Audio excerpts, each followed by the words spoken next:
Of the September 7, 2022 Fitchburg Conservation Commission. The Conservation Commission has 7 members. Members are citizens residing in Fitchburg, Massachusetts. The Commission is appointed by the City Council and serves on a volunteer basis. The Commission collaborates with the residents, businesses, and organizations to facilitate compliance with the 8 interests of the Wetlands Protection Act and the Fitchburg Wetlands Bylaw. Meetings of this Commission are subject to and abide by the open meeting law. If you would like more information about any of these regulations, feel free to ask a commissioner, agent, or environmental consultant. Thank you for your commitment to the conservation of our natural resources. Thank you for your patience as we navigate this hybrid meeting. The Commission requests that folks wishing to speak approach the podium and speak clearly into the microphone, and remote attendees maintain microphones on mute for privacy. If you would like to speak, use the chat function or raise your hand function to alert us of your intention to speak. Be advised this public meeting is being live streamed and recorded by FATV. If a member of the in-person audience is recording this meeting, this is your opportunity to identify yourself for the public record. Seeing none, I'll call the roll. And I do want to ask for your extra patience tonight because Mike O'Hara is remote, and we're managing this meeting in a true hybrid fashion tonight. So, Commissioner Breaux? Aye. Commissioner Baker? Aye. Commissioner Christian is not in attendance tonight. Commissioner Donnelly? Here. Commissioner Helene? Commissioner Satterfield is in attendance. Commissioner Jacob? Here. Thank you. Moving forward, we have no minutes. Excuse me, Madam Chair. Apparently, Michael O'Hara cannot hear us. Well, maybe I can now. Can you hear me? Yes. Yes, Okay. I can. We are doing away with these. Okay. All right. And the other thing is, I don't see a chat function at all. Let me check with Mr. Bolak. Yeah, I was looking for the same, Ralph. I didn't find it. It's not enabled tonight. Commissioner Baker, the chat function has not been enabled for this meeting tonight. So if you need anything, just Speak up. speak up. Yes. No. Okay. So Thank you. You're welcome. Is Commissioner Erickson on the line? Do we have Nick on the call? Not at this time. Okay. So let's see. We're going to jump ahead then. Mr. Bolak, if you could let us know when Mr. Erickson phones in. Let's see. We can move ahead to notice of intent, Lamoureux self-storage facility in the riverfront area. Do we have the abutter cards for, okay, thank you.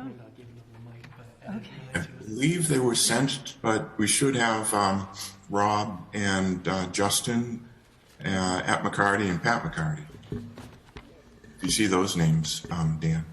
Mike, we've got some members here. And I have the abutter cards here, Mike. Oh, good. So let me just scroll down.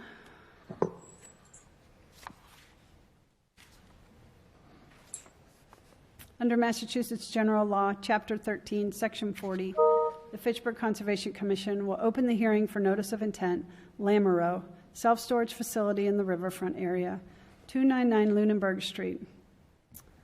And who, speaking to the notice of intent? For the record, Justin Leclerc, McCarty Engineering.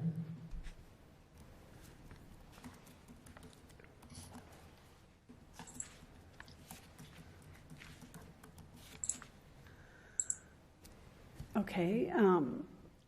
Justin, can you explain to the Commission how you will be meeting the performance standards for this project and how low-impact development practices like green infrastructure will be included? Yep. So I just want to wait for a minute. Can you see the plan on the screen now, by the way? There it is. And just, I gotta move some windows out of the way, Justin, bear with me. I figured, cut to the chase, this is the latest plan that had been submitted based on comments from Tim and perhaps comments from Nick Erickson as well. So, okay, Justin, do you wanna start like as if we've never seen this before, say? Yeah. So, like I said, Jocelyn Leclerc, McCarty Engineering, here tonight on behalf of the applicant, Mr. Rob Lamoureux. Also with me tonight is Mr. Brian Marchetti of McCarty Engineering. The existing parcel was the former site of the Thunderbird Motel, which was demolished back between 2004 and 2005. Since then, the site has remained vacant and has been periodically used by Ron Bouchard across the street to store miscellaneous vehicles.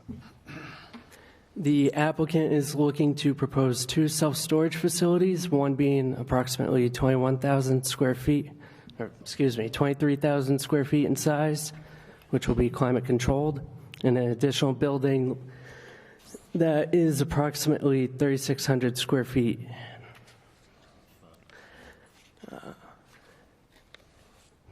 Thank you, Mike.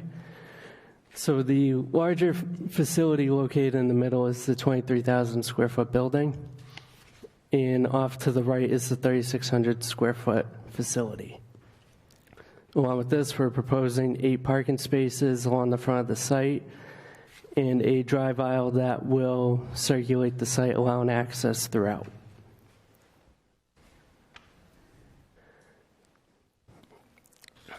The proposed project results in a net decrease of impervious area of approximately 31,000 square feet.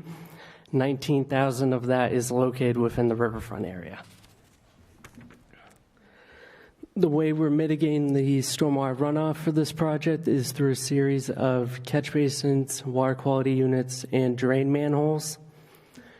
The water quality units have been sized for the 1-inch water quality volume, which exceeds the requirement of a redevelopment project, which is 0.8 times the total post-construction impervious. So as you can see here, there's a series of catch basins and drain manholes within the drive aisle.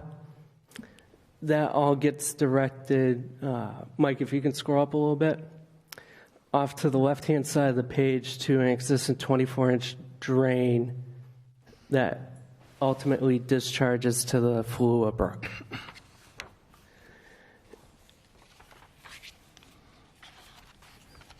Thank you. At this time, we did receive comments from Commissioner Erickson regarding engineering and Mrs. Smith regarding the wetlands in the riverfront area.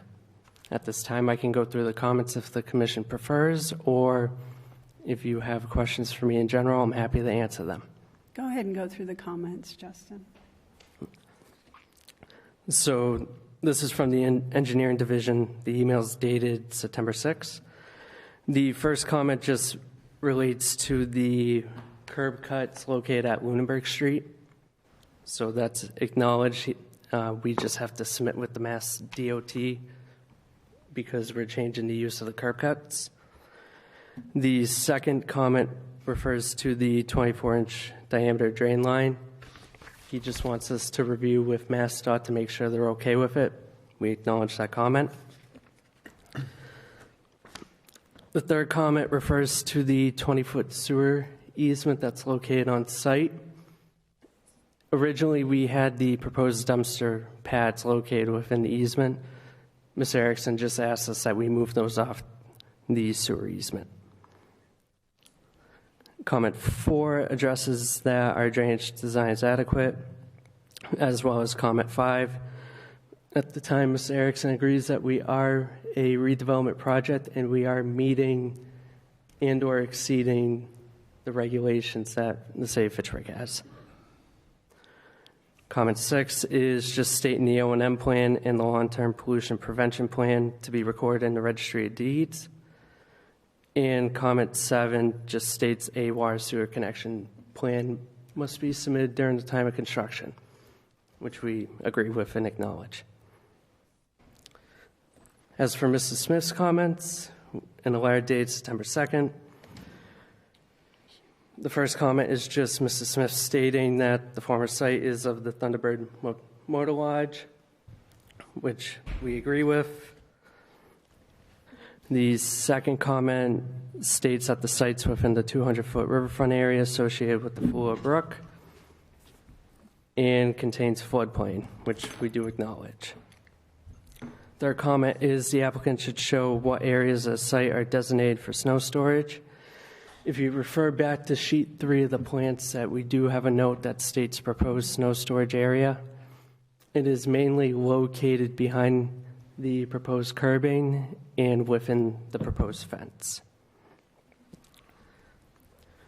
The fourth comment from Mrs. Smith states that as such, redevelopment provisions apply. A previously developed riverfront area contains areas degraded prior to August 7, 1996 by impervious surfaces. We do acknowledge that. Comment 5 is Mrs. Smith asking for more details regarding the water quality units. As I stated, the water quality units were designed for the 1-inch water quality volume times the post-impervious area. In the City of Fitchburg stormwater regulations, a redevelopment project requires them to be sized for 0.8 times that impervious area. So we're actually exceeding what the City of Fitchburg requires. Comment 6 just refers back to the drainage analysis. At the time, Mrs. Smith did not receive a copy of it, so we couldn't comment to it. I would just say that Ms. Erickson did review our drainage analysis and found us to be in compliance or exceeding the stormwater requirements. And if I could note here as well, Brian Marchetti with McCarty. DEP did review the project. They had the drainage analysis, and we received no comments from DEP as well.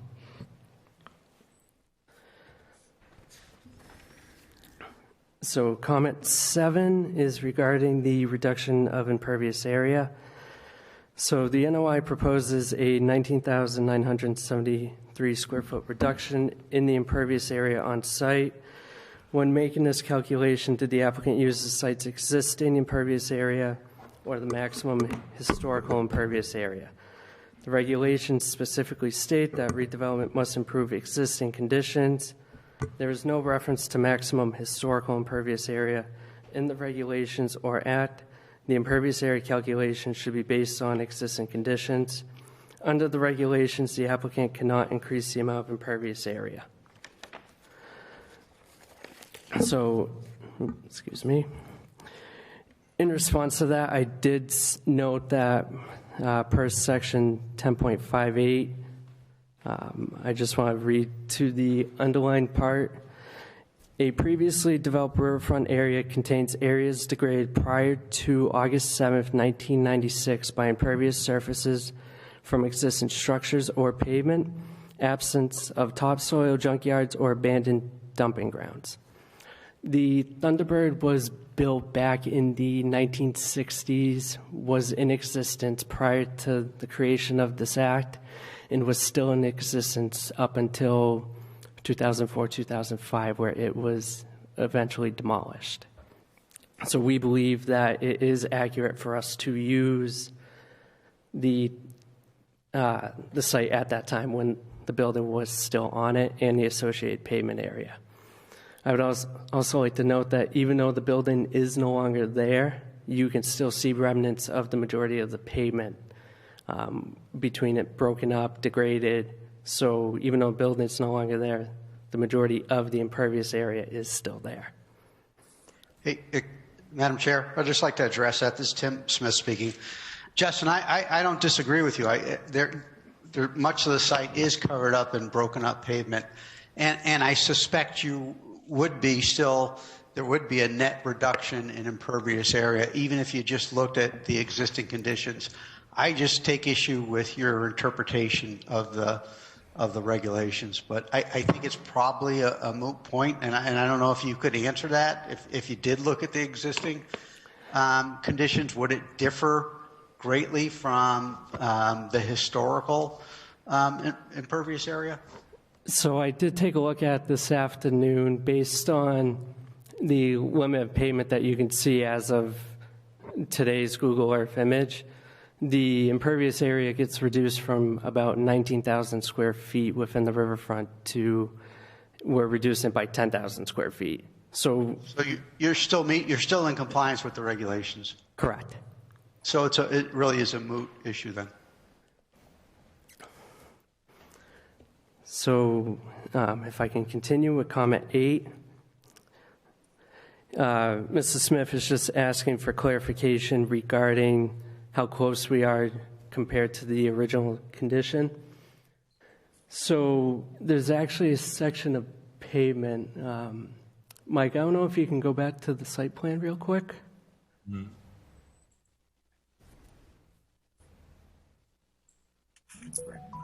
What sheet would that be, Justin? Sheet 4, the grain and drainage. Okay.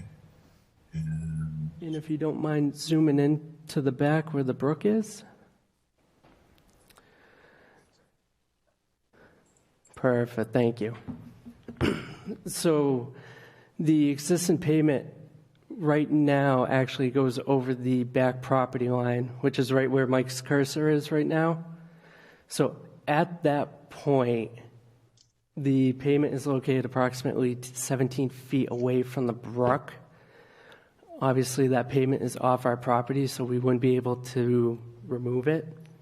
But where our fence is proposed is approximately 50 feet away from the brook at the closest point, and the fence on average is 60 feet away. And there's about 20 feet between the fence and the pavement area. So that's where our proposed pavement area is approximately 80 feet away from the brook. The other thing to note... If I could just comment on what you just said. So part of the issue is, under the regulations, they can't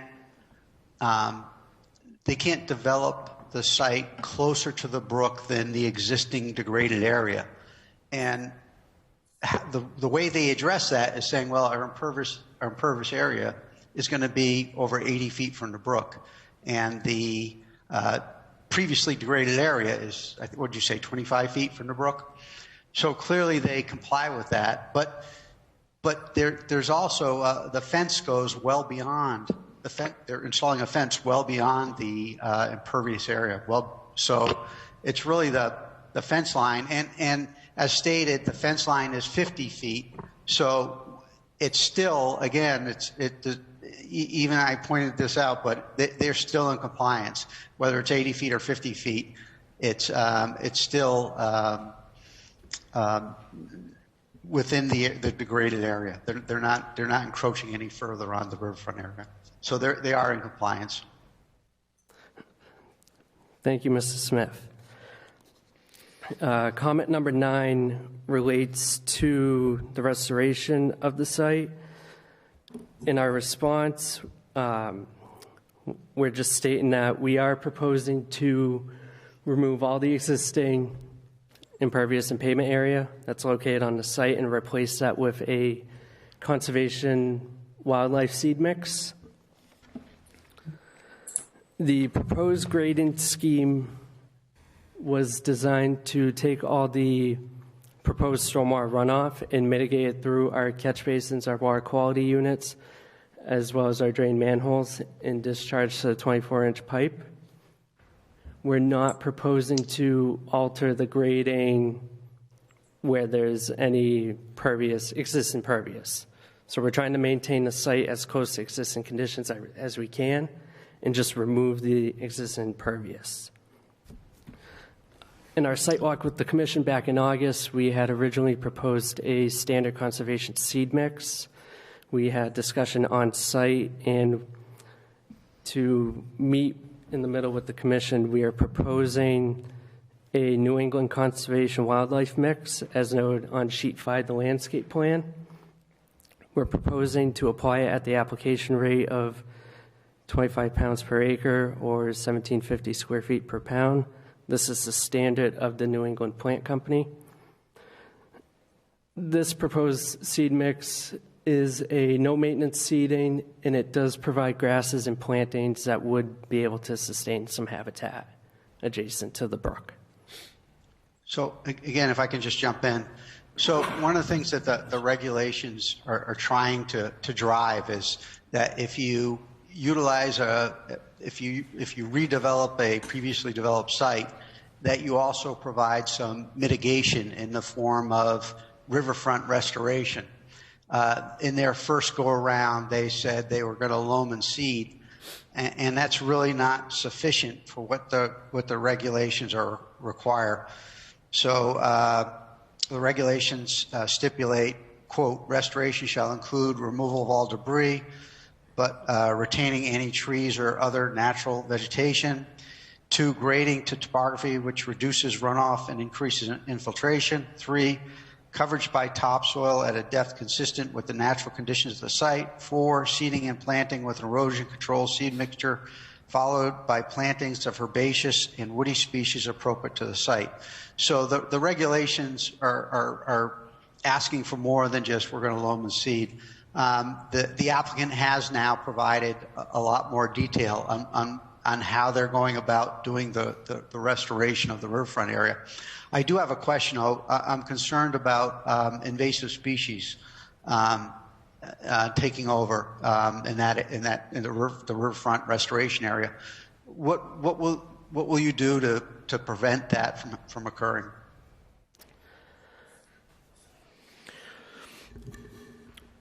Invasive species, I'm sure you're all aware of. If you don't have vegetation established, healthy vegetation established, they take over. It's pretty hard to control. It's something that, we could certainly agree to doing some invasive species mitigation during construction and before the planting. But I think a long-term invasive species program is something that it's almost a never-ending battle. So I think we'd certainly be agreeable to doing invasive species removal as part of the construction project and part of the plantings. And if you'd condition something like that, we could certainly have an inspection with the commission during the planting or prior to us doing the planting of the loaming and seeding with this conservation mix. But I think a long-term type of invasive program is kind of an unreasonable request. But we could certainly discuss what you guys think.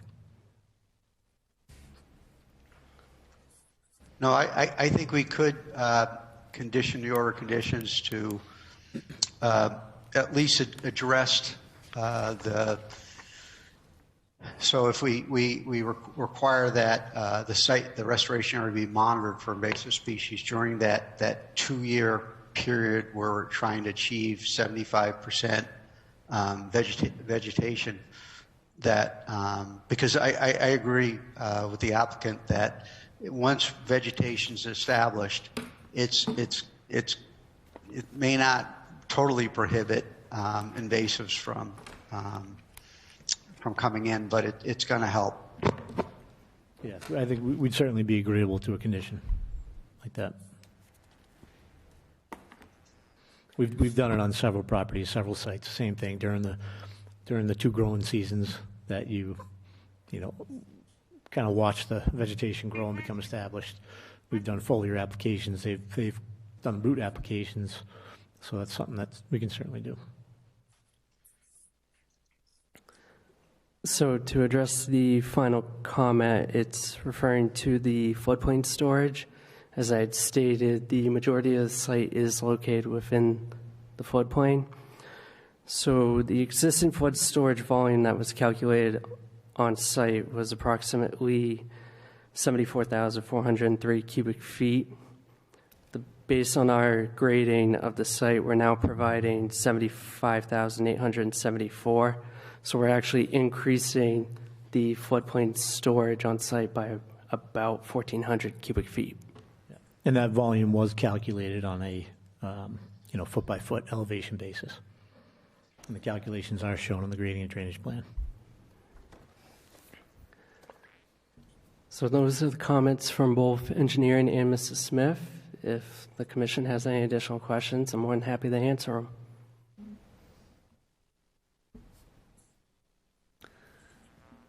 Justin, I'm not sure if this fleshes out things anymore. You want to just tell us a little bit about what shades of green mean? Yeah, so the brown is obviously the buildings, the grays are the concrete dumpster pad and the pavement. The dark green is the limits of the existing pavement on the property that we would be proposing that conservation wildlife mix. And within the lighter green is where we would look to do aluminum seed or pervious material. On the left-hand side there is where we would have the snow storage that wraps around from the back of pavement along the fence. So ideally, we wouldn't want to do anything there that would have a lot of wildlife growth. So that way, during the winter, it doesn't get destroyed or damaged from the snow. Justin, it looked it's almost like a cloud pattern. Typically, that's used to show like a tree line or vegetation. But that's not the case in this instance, right? I'm talking about the yellow that goes around the parking lot.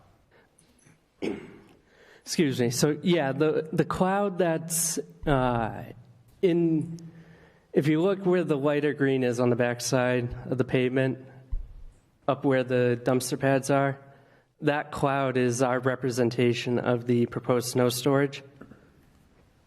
So Mike, if you can scroll up just a little bit. Yep. So there's a note that points to it saying proposed snow storage typical. Left, right there, that note to your right, Mike. No, come to your right, left, right there. Let me zoom in a little bit. Right? While you're in this area, Justin, you want to talk about the proposed spaces that you don't necessarily need.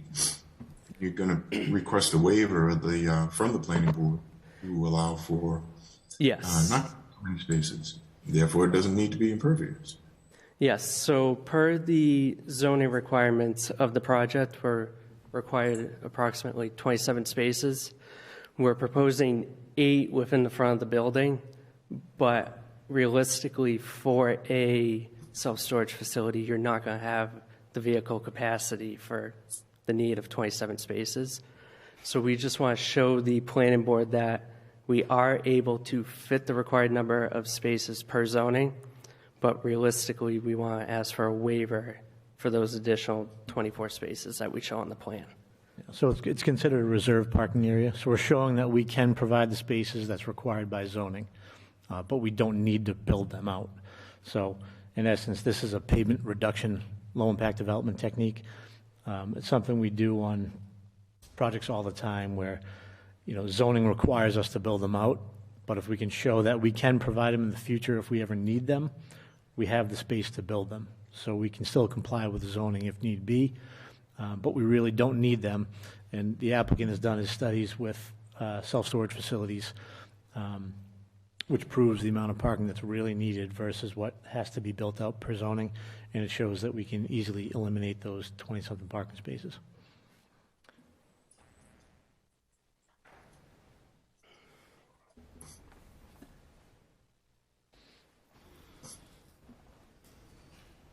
Okay, anything else you guys would want to touch on the plan or whatever?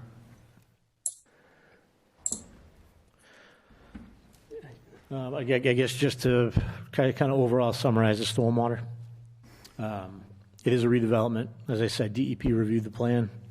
They came back with no comments. DPW and engineering has reviewed the plan. They came back with no technical comments, just comments that we check the box, check out, make sure we coordinate with Mass DOT. We moved the dumpster pad, a few small things that DEP asked us to do.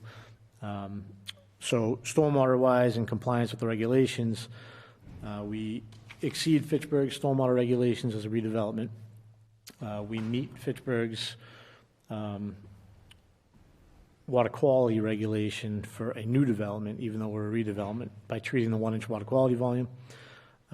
TSS is being removed through catch basins and the water quality units. As a redevelopment, we don't need detention because we're significantly reducing the impervious area, thereby reducing the amount of runoff leaving the site post-construction. So the redevelopment, by eliminating the impervious area, you exceed the recharge requirements because there's a lot more recharge happening just through natural infiltration across the pervious area versus it would in a regular development site where you're increasing impervious area. So we do meet all of the Mass DEP stormwater management standards. And again, just want to reiterate that they had no comments, and neither did Nick about the stormwater. So. Okay, thank you, Justin. And was it Mr. Russell? Brian Marchetti. Brian Marchetti. Brian Marchetti, okay. Thank you, Justin and Mr. Marchetti.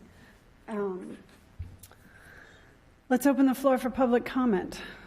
Would anyone like to speak in favor of or against this hearing, or would like to request more information? Please state your name and address for the record. Do we have anyone in a remote setting that is here to speak? Thank you, Mr. Bolak. Hearing none from the public, let's turn to the commission.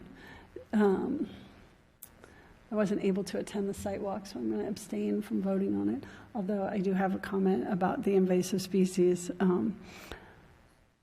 Commissioners, do you have any comments? Well, technically, Tracy, that wasn't really a meeting, right? I don't think did we have a quorum? We did not. Oh, It I thought you had a was just quorum. informational. Oh, okay. Yeah. So, Okay. I mean, the hearing opened just tonight, so you're within Okay. your rights to vote. Toss that in there. Okay, thank you for that. Is it the Marin rule, Michael? Is it the Marin rule that I didn't want to be in violation of? Sorry. I mean, brain's a little lopsided now. I'll think of it. Mullen Mullen rule, sorry. Okay. Any commissioners that would like to comment on this? Yes, I have my hand raised. Okay. Commissioner Baker? I'd simply like to know if Mr. Smith is satisfied with the responses to his comments or not, and what special orders of condition he might propose. So, Ralph, I am satisfied that they addressed all of my comments. I would like to have, as we discuss, monitoring of that riverfront restoration area for not only for invasive species growth, but to ensure that that seed mix that they're putting down, that it germinates and we get established vegetation. One thing that we didn't talk about or hit upon is so this summer we had a significant drought. If there were any grass seed put down the beginning of the summer, it would never have germinated or it would remain unvegetated. So we just want to make sure that we monitor that restoration area to ensure that it's successful. Thank you. May I? Do you have a comment, or would you like a I request? got a for couple more? observations or questions. Thank you. I heard that it was pre-existing and historical, and my guess is the only thing historical about it was that Derek Sanderson may have slept there. And I don't mean to be greedy, but 19,000 square feet of reduction of impervious surface is a lot. But it begs the question, will the project survive without encroaching on the 100-foot riverfront? I notice a bit of undeveloped area to the east. You've developed in a southerly manner, and that brings you into the 100-foot protected area, and you've got a little room to the easterly of your lot. No consideration of going right to left rather than front to back. So the buildings were laid out based on, I guess, efficient use of the area for that size of building, for self-storage. The left to right has been looked at, has been discussed, and is actually, we have, some ideas and plans for the future based on how this facility operates and the success of the facility with potential expansion. So we have looked at it. We've laid this out to best suit kind of the applicant's needs, especially for future planning in case we can do any expansion. And we have done it in compliance with the standards of the Riverfront Protection Act. So we are within the 100. We are, encroaching on that buffer zone. However, we are exceeding the requirements of the regulation because of the previous degraded riverfront area. Well, yeah, the historical. You don't mind not historical. Look at the. You don't mind being challenged, do you? I'm not going to that because the pavement goes over the line and it's only 14 feet away. Importantly, perhaps, I guess it's within conservation, but surely within planning right now, the whole corridor is under scrutiny for flood mitigation and whatever. Yep. And is there any communication with regard to the development of this site and a study currently being conducted for the flooding of Baker Brook? And if there's no communication, shame on the big picture. Somebody has to initiate it, and there ought to be an element of communication with that corridor. Are you familiar with the flooding issue of Baker Brook? Yeah, so we know there has been historical flooding here. We know FEMA is, I guess, in the process of revising and reviewing a flood study in the area. But again, we are increasing the flood storage on this property by almost 1,500 cubic feet. And the burden isn't necessarily on you. It's on city staff to take a look at this in its entirety of the flood issue on John Fish Highway.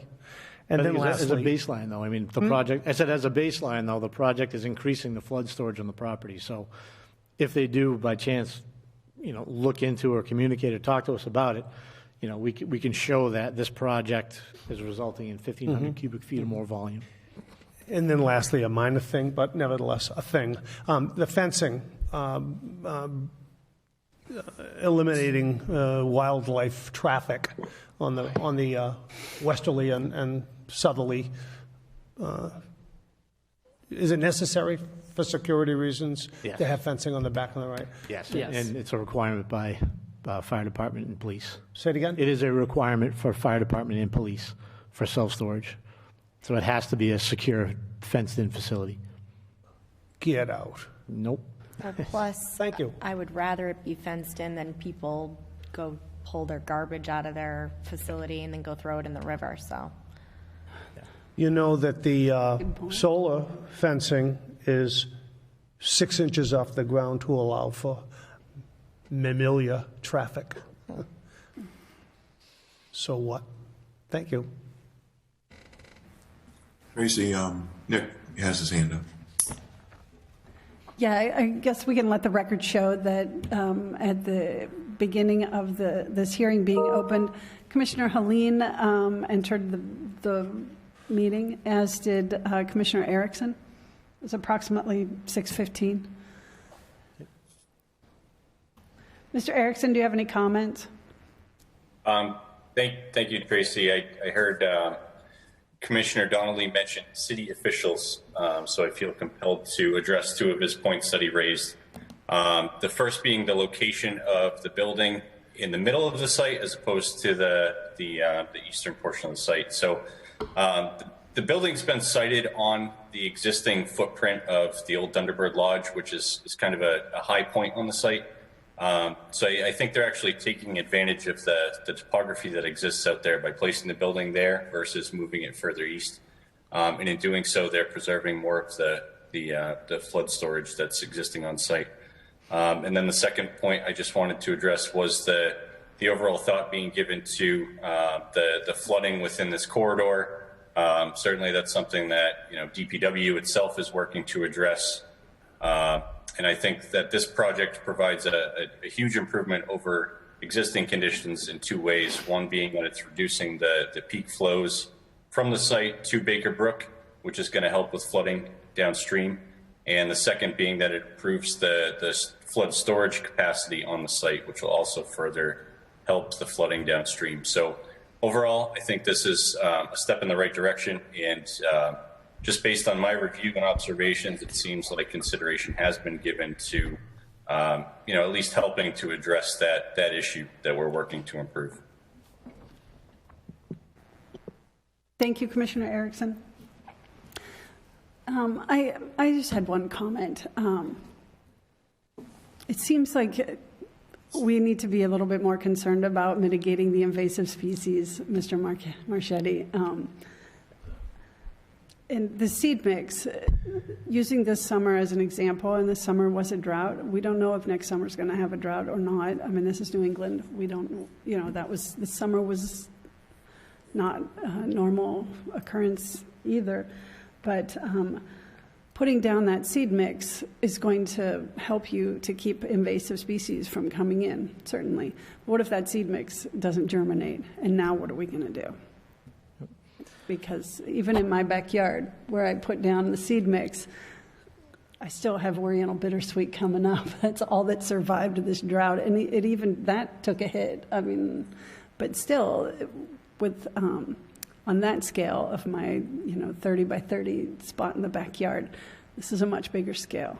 And what are your thoughts on that? Because respectfully, you seem to kind of say, well, what are we going to do? These are invasives. There's not much we can do about it. But there is what we can do about it. That wasn't exactly, that was sort of what I got from what you said. Well, no, I'm agreeing. I'm agreeing that we would, if we'd be amenable to a condition about performing an invasive removal program, a treatment program for the period of, the 2-year growing season, you're going to have to inspect, or not have to, but typically in your order, when we vegetate, you inspect it, and we have to make sure that the vegetation lives for at least 2 growing seasons. So all I'm saying is that it's reasonable for us to maintain that invasive removal program, for the term of the order of conditions, or for that 2-year growing season.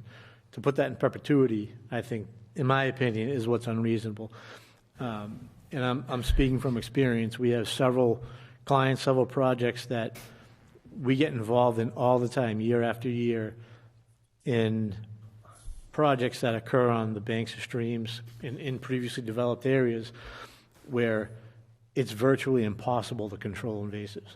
These clients spend exorbitant amounts of money to remediate this, to kill invasives, to treat them on a 2 or 3 year program.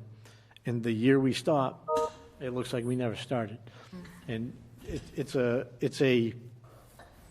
of a never-ending process that, I think it's smart to do. It's good, like the bittersweet, the Japanese knotweed, all these things growing like crazy. The big vines of the poison ivy and everything, it's hard to control, but the time to really control is to establish the healthy vegetation first, and hopefully that chokes out the invasives. But for a forever thing is what I'm saying is kind of the unreasonable. I'd be more than amenable to a condition that, during the construction process and then the 2-year period where the vegetation is monitored, we could certainly do it. And then maybe at the end of that period, it can be revisited.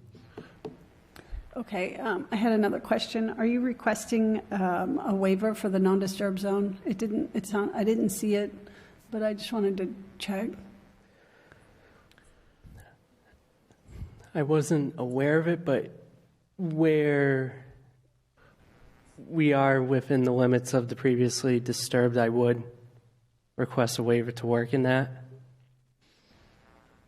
The commission doesn't generally, I guess I could say, we don't generally agree to those waivers unless it's in the interest of the public good. As an example, the basketball court that was renovated, and that was a place where any member of the public could go and take advantage of the area. And so that was in the public good. So if I could ask, what is the regulation in the no disturb zone? What is the... Mike, can you? Justin, are you doing any work within 20 feet of a resource area? No. Other than the riverfront area? Yeah, Tracy, I don't think they're in the... Okay, no, I just wanted to check it. You were talking about 17 feet, and I didn't know what was... No, I think, so the only reason that they will go within the non-disturb zone would be to tear up pavement and do restoration, which I think could be argued is in the public interest to restore the riverfront. Okay. Thank you. Thank you, Mr. Smith. Okay. Let's see. Hearing no more from the public and the commission, the chair closes the hearing for the notice of intent. This is Lamoureux Self-Storage Facility in the riverfront area, 299 Lunenburg Street. Madam Chair, may I add for one more tidbit? I think that the challenge on the invasive species deal, it's a challenge.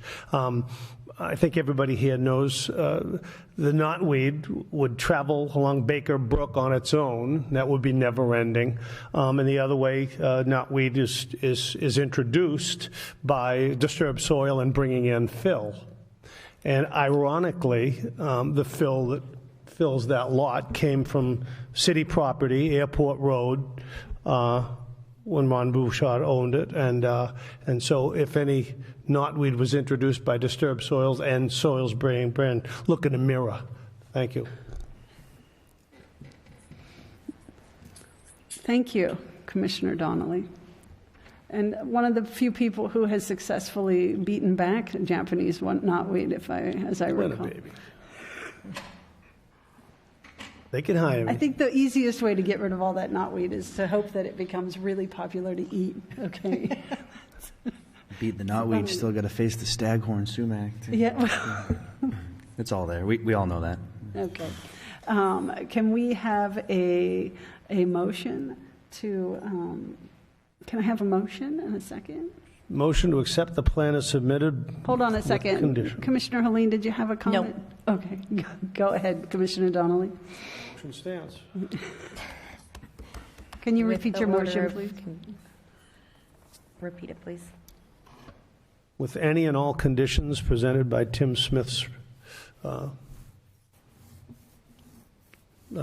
counsel. Yeah, I can put together a condition about monitoring the invasive species and monitoring the site for within 2 years and getting at least 80% vegetation. And if they don't achieve that, then they got to come back and replant. And so That sounds perfect. Would it be burdensome if we asked that the applicant consulted with the neighbor that owns the blacktop outside of his lot line and negotiate the removal of it, in as much as it'll be there forever if it's not removed now? I don't know why do you know who your butter is? Who your abutter is? MEC Fitchburg Associates, it's the same one. Zoom in right there. Property You ought owners to know who your neighbors are, guys. We're talking We're getting there. to You the gotta live west. with them. At any rate, if the pavement's there, it'll stay there forever. Now is the time to remove it if the neighbor is so inclined. Guys, I can get a contact for the property across the street, across the brook, rather. All right? I'm based in New York. I believe. But I know Mary Jo has reached out to them.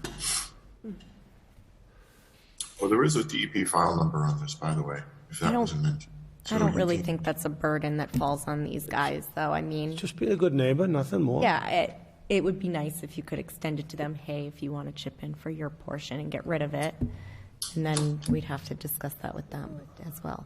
So we'll I see. hope I never see these guys again, and they're here now when I brought it up. We will discuss it, yes. And did we have a second on that motion? I Second. Okay, we have a second. I'll call the roll. Commissioner Bro? Thanks for the thorough review, guys. I kind of have the same nuance as Commissioner Erickson. I worry about the flood plain for this region of the city, but I do kind of agree with my vote here that they're using the best of the topography of the site, so aye. Commissioner Baker? Aye. Commissioner Donnelly? Aye. Commissioner Helene? Aye. Commissioner Jacobs? Aye. Commissioner Satterfield, aye. The motion passes. Thank you very much. Thank you. Thank you. All right, so let's move back up. Now that we have Commissioner Erickson here, let's jump back into the agenda with the Commissioner Erickson. Did you receive the documentation you were looking for, or do we need to continue this to the October meeting? This is in relation to the Arbor Way retaining wall. So unfortunately, we need to continue to the next meeting. I was hoping that Fuss and O'Neill would get us the review back prior to tonight's meeting, but I sent a note to Jason at Fuss and O'Neill late this afternoon and haven't heard anything back yet. So unfortunately, I don't have anything to present, so we'll have to hold off. Okay, thank you, Commissioner Erickson. Can we have a motion and a second to continue this meeting to October? Motion to continue the meeting till October. A second. Second. Thank you. Commissioner Bro? Aye. Commissioner Baker? Aye. Commissioner Donnelly? Aye. Commissioner Helene? Aye. Commissioner Jacobs? Aye. Commissioner Satterfield? Aye. The motion passes unanimously. Thank you. Thank you, commissioners. You're welcome.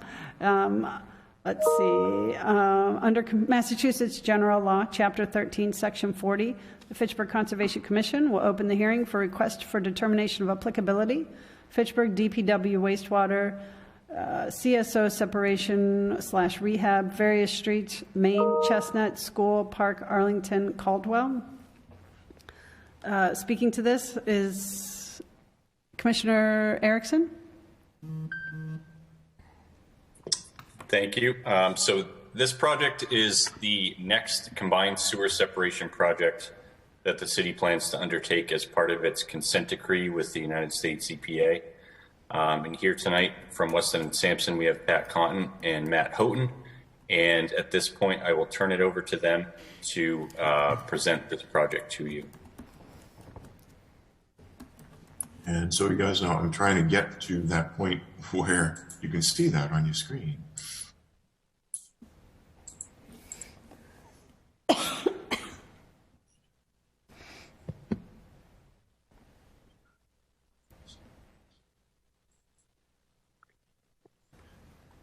Keeps flipping back to, let's see. Hi, can you guys hear me? Yep. Yep. Why don't you go ahead and I'll try to figure out another way of getting the RDA plans on the screen. Okay. Could you also unmute Patrick Cotton and Matt Houghton, just in case they need to answer any questions? Gotcha. Megan, I apologize. I didn't realize you were on the call this evening. Thank you. No worries at all. Would you like me to wait for the plans to come up or just jump right into it? No, go ahead. We'll get it. Okay. So good evening. My name is Megan Kearns, and I'm a wetland scientist at Weston and Sampson. Ms. Kearns, can you stop for a second? I'm having trouble hearing you. Can you maybe get a little closer to your microphone? Sure. Can you hear me now? Is this better? Yep, I hear you. Okay. Can you hear everybody? That was better. Okay. Thank you. That Go was ahead. better? Yes. It's better. So I'll just start over. My name is Megan Kearns, and I'm a wetland scientist at Weston and Sampson. With me this evening via Zoom is Patrick Houghton, the project manager at Weston and Sampson, and Matt Houghton, the design engineer, and Nick Erickson, the commissioner of public works from the city of Fitchburg. We are here this evening to present the RDA for the Combined Sewer Overflow, or CSO, for 010 Separation/Rehabilitation Project in Fitchburg. The primary objective of this project is to separate combined sewers, close one CSO regulator, and improve the wastewater collection system within the project area. This project will improve the water quality in the North Nashua River and better the public health of the city of Fitchburg and surrounding communities. It will also help to mitigate infiltration and inflow, improve deteriorating infrastructure, and improve the capacity of the collection system within the project area to more effectively manage wastewater and stormwater flows. CSOs have contributed to poor water quality in the North Nashua River, effectively impairing the water body for E. coli and chronic aquatic toxicity and limiting its recreational usages. This CSO project addresses these issues through the elimination of untreated combined sewage overflows from the CSO regulator 010. Portions of the proposed project fall within the 100-foot buffer zone to inland bank and 200-foot riverfront area associated with the North Nashua River, which is to the south of the project site, which it looks like Mike is pulling up right now. And an unnamed perennial stream off of Caldwell Street. Work within Conservation Commission jurisdiction includes work along Main Street, Chestnut Street, School Street, Park Street, Arlington Street, and Caldwell Street. This work is considered an exempt activity under the Wetlands Protection Act at 10.022A1 as a minor activity in riverfront area, and 10.02B2, which allows for the installation and repairs of underground sewer lines within existing roadways. The project proposes the separation of an estimated 5,800 linear feet of combined sewers and the closure of one CSO regulator. The proposed sewer separation throughout the project will result in the installation of approximately 2,600 linear feet of sanitary sewers and 5,800 linear feet of new drains. The project also includes the separation of 7 combination manholes, many of which have had historical signs of transference between the wastewater and stormwater collection system. The project also aims to improve both structural and maintenance-related pipe issues that are present in the project area. To complete the improvements, the project will include 10,700 linear feet of trenchless rehabilitation to reduce the infiltration/inflow upstream of the CSO regulator. Lastly, the project proposes to upsize approximately 40 feet of an existing 12-inch drainage pipe to 24 inches, located in Caldwell Park along Caldwell Street. This drainage pipe outfalls above an existing culvert, which carries that unnamed perennial stream that I mentioned earlier. That stream runs from Overlook Reservoir, which is north of the project site, flows south and ultimately outfalls at the North Nashua River. The drainage pipe will be replaced in kind with the slightly larger pipe to accommodate 2 new drainage catch basins installed on Goddard Street. The drainage pipe will enter the existing manhole approximately 4 feet above the existing culvert carrying that stream, so there'll be no impacts to bank or land underwater in that location. Yeah, if you want to scroll down just a little bit, Mike. Yep, right there. So typical construction BMPs such as straw wattles and silt sacks will be utilized during construction to protect the nearby wetland resource areas. Most of the area has some curbs, but if there are no curbs, we're proposing straw wattles and silt sacks will all be installed in the existing catch basins. So overall, this separation and rehabilitation project will help mitigate many public health issues and environmental concerns in the project area and will improve the effluent quality and treatment capacity of Fitchburg's publicly owned treatment works. I'll now turn it over to the commission and open it up for any questions or comments you may have. Thank you, Ms. Kearns. Let's open the floor for public comment. Is there anyone who would like to speak in favor of or against this hearing or would like to request more information? Mr. Lebo, we know why, or Dr. Lebo, we know why you're here. Is the gentleman next to you, is there anything, are you here for this? Okay, okay. Thank you. Is there anyone in a remote setting that would like to comment? More questions? Okay. Hearing none from the public, let's turn to the commission. Commissioner Donnelly. Perhaps it was stated, I'm going to say it again. One condition the Conservation Commission and myself would like to see, that all storm sewer catch basins be lined with siltation fabric and maintained within 100 feet, down gradient in all directions. Down gradient in all directions. Failure to do so would result in a $300 fine. It's an ongoing, I wouldn't say problem, but sometimes there's, they forget, and we don't want them to forget, and $300 will remind them. Sure, yep, we're proposing silt sacks in all catch basins nearby the work zone, so that it's noted, and we'll remind them as well. Thank you. Will this project impact the flow of the Nashua River or any waterfront or watershed areas nearby? Obviously, it looks like you're diverting various runoff and things like that, and that's great for sewage, but as far as rainwater and things like that, I'm curious about the impact.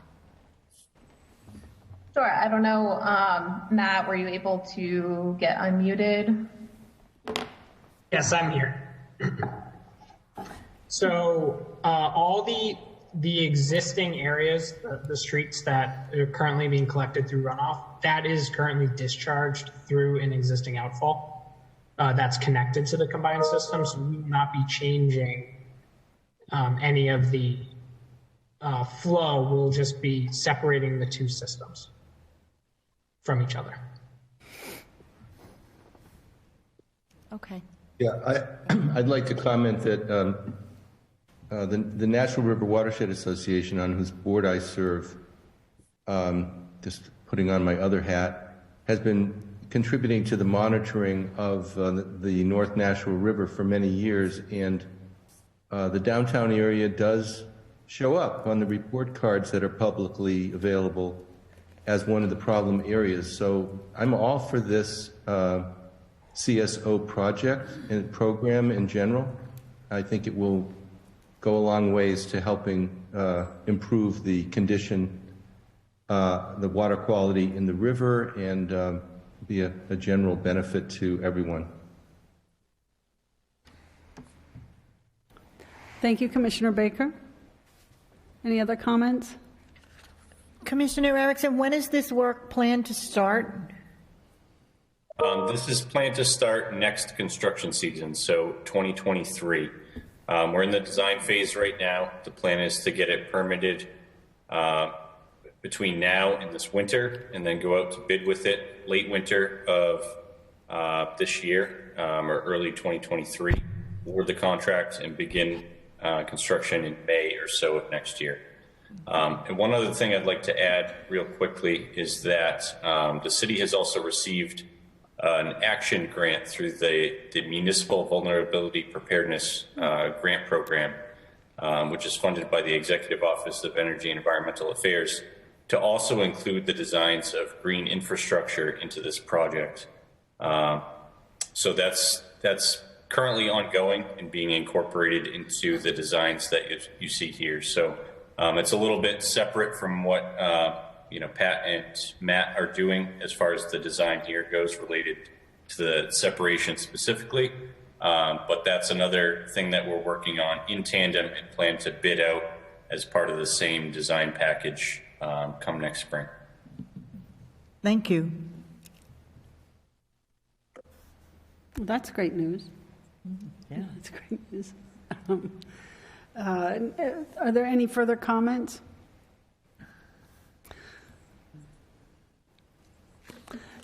So hearing none from the commission, the chair closes the hearing for the request for determination of applicability. Can I have a motion to make a determination? Motion to issue a negative determination of applicability. Can we have a second? Second. Thank you. I'll call the roll. Commissioner Bro? Aye. Commissioner Baker? Aye. Commissioner Donnelly? Aye. Commissioner Helene? Aye. Commissioner Jacobs? Aye. Commissioner Satterfield votes aye. The motion passes unanimously. Thank you. Thank you very much for your time. Thank you. Okay, so just give me a second so I can get back to where we need to be here.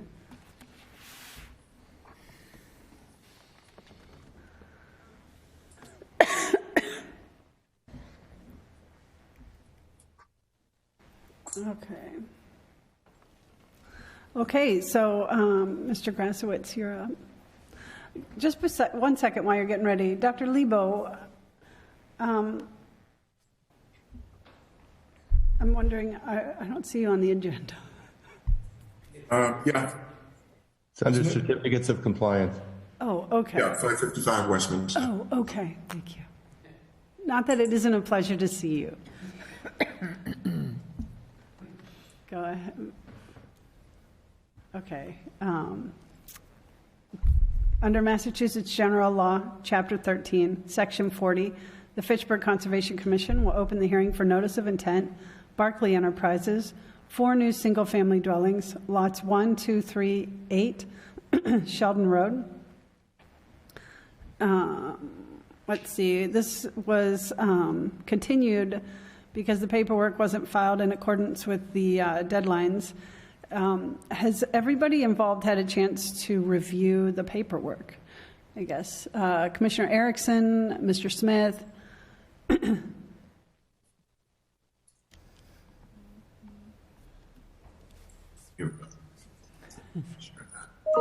Did the paperwork? So, Tracy, this is Tim speaking. I was not able to review the drainage report. I did not see the drainage report until today. They had the applicant was asked to make some. By DEP came back and said, well, you have over 5 lots, so that does trigger the stormwater standards. And the applicant had gone back and revised the plans to incorporate the compliance with the stormwater standards. So, and I just haven't had time to review those, the stormwater report. And I don't know if Nick has. I have not either, unfortunately. Mike, if you get a chance at some point later in the week, can you send that stuff to me, and I'll take a look as soon as I can and offer some written comments. Right. Well, so I'm sorry, Paul, you can hear me. The latest plan that you had submitted, was that August 1, this one, and the stormwater report? We submitted the stormwater reports, end of July, or maybe it was 8/1. Tim had some comments on missing flagging on Lot 8 and Lot 3. So about 3 weeks ago, we reflagged those, relocated them, and they were shown on the plans that we submitted 3 weeks ago. Tim did have a chance to go out and check them, and commented that he was in agreement with the wetlands flagging. Correct. Yes, there were some missing flags. The flags have since been installed, and I've reviewed them and found the wetland delineation to be accurate. One of the other comments was the depth to groundwater. We did testing all over that property, not before the Board of Health even went out there, before my client actually bought those frontage lots, before they existed. And we dug test pits all over the place. Then we went out there with the Board of Health again, and on each lot we did at least 4 more deep holes, and we consistently found throughout the whole property that groundwater was in fact relatively high. So estimated seasonal high groundwater was basically 2 feet, pretty much a little bit deeper in some areas, but in general it was just 2 feet. So when we designed our stormwater infiltration on these lots, the bottom of the infiltration basin is at existing ground level. So everything else is filled. So we've got a good offset, a 2-foot offset to seasonal high water. So we're not digging a hole in the ground to create these basins. We're basically building them up, and the ground naturally is sloping to them. So yeah, that was one of my concerns, and you hit upon the concern, and yeah, as long as we have a 2-foot offset. One of the other concerns is, so we're taking the water from the driveways, and we're concentrating the water into those basins, and those basins, depending on, there's 3 basins. 2 of the basins have a 12-inch outlet, and then one of the basins has a 10-inch outlet. Depending on the storm event, that could be a lot of water coming out of that outlet. And I know you do have a stone apron to reduce the velocity of the water, but all of the lots are on moderate slopes. And I'm concerned that concentrating that water, that the stone apron, the riprap apron, is not going to be sufficient. That ultimately that it could lead to erosion down the line. Yeah, we've got details on there for the riprap aprons, and I did, in seeing your comments today, I did go back and look at the riprap sizing, which is basically good for over 5 CFS. The flow out of those pipes, the 12-inch and the 10-inch, is below 2 CFS. I think it might be. It's about 2 CFS on one of them, on one of the 12-inch. So it's not bad. But I did notice on, particularly on, I'm going to call it lots 1 and 2, which would actually be lot 5-25/26, that the pipe was drawn, the outlet pipe was drawn excessively long coming out of that basin. So that pipe, I do want to shorten that up to pull that further back into the riprap apron without extending it further down the lot. Right. And what about the pipe that goes under the house? I've never seen that before, where you've got a drainage pipe going under a house. Yeah, unfortunately, because of the the bylaw, the regulation offsets, I could not bring the pipe around the house. I have to keep the driveway and the edge of the house where they are.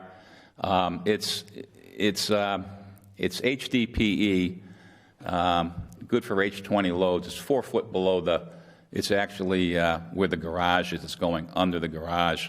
So you're going to have a catch basin right in front of the garage, which you'll have access to the pipe, and then you'll have the outlet in the backyard, which you'll have access to. That stuff lasts forever. It's double walled. It's high density polyethylene. It's not going to corrode and rust or collapse, or they should never have an issue with it. It is unusual, I'll agree. It's just tight there.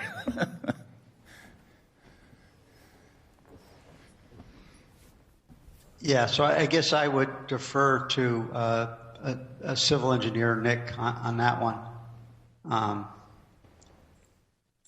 My concern is if something did happen to the pipe, let's say it got clogged and you couldn't unclog it from either end, and then the homeowner now has to replace it. How does that homeowner replace that pipe that goes under their garage?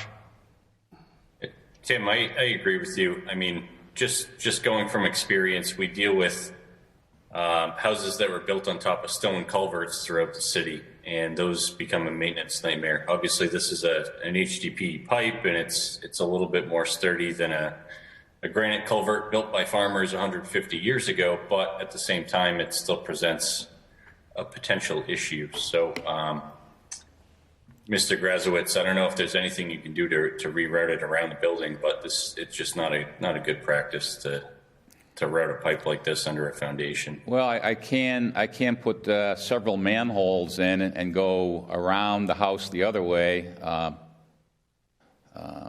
It will eliminate going under the house. It's just going to create more of a drainage system there for the homeowner, but that can be done. I mean, that would be my recommendation, just to avoid having run the pipe under the foundation. Who knows if the contractor is going to bed that pipe very well and compact around it. You could have some settlement there that causes a crack in the foundation. You could have water that travels along the stone bedding underneath the pipe, freezes and expands and causes an issue with the foundation. I mean, there's just a multitude of issues that could develop, not because of the design, but because of a poor installation.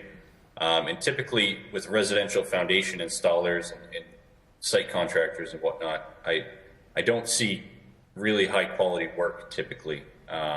There's certainly exceptions to that, but I'd prefer the manholes routing the storm flows around. Okay, I can do that. All right, thank you. So one of the larger issues with this project is the property or the lots were subdivided from a property with a significant wetlands violation. Approximately 90 feet of Sheldon Brook were put into were culverted, and all the adjacent BVW wetlands were filled. And of the 4 or 5 lots, one of the lots contains the existing violation. In that one of the lots, it's lot 3. Lot 3? Right, lot 3, 5-24, yeah. Lot 3, that's it's all gravel. All the topsoil's been removed. It's on a steep slope. And at the last time we talked about this issue, you offered to loam and seed, which there's no question.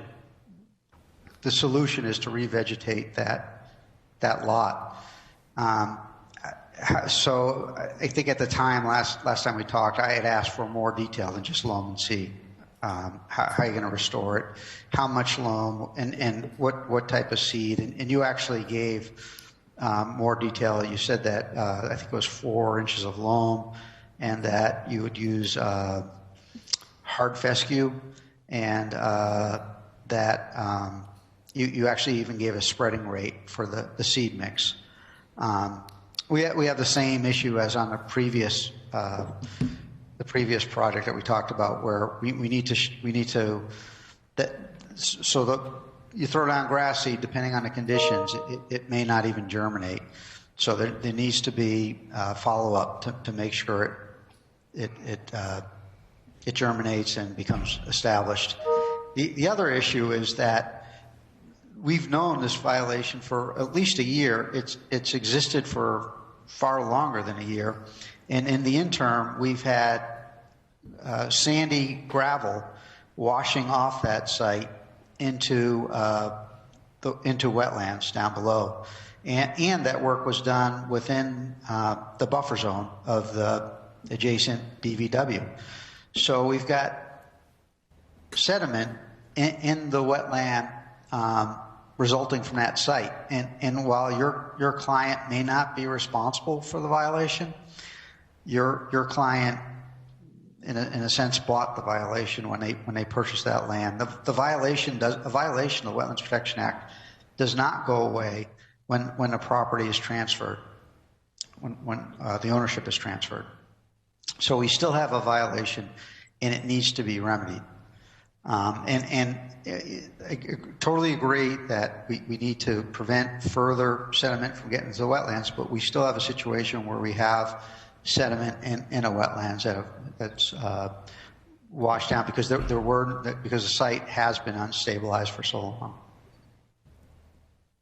Okay, it may be well beyond the back of my client's lots, because when I flagged the wetlands, I went way further than I had to, and I didn't see any signs of sediment deposition, and it could have been a long time ago. I don't know when this work was originally done, but it could have stabilized and revegetated. But maybe further down the property is behind these lots is where that. Right. So, Mike, if you can point out, can you see on the plan where that 100-foot buffer zone is to the wetlands to the left? Yeah. It's like.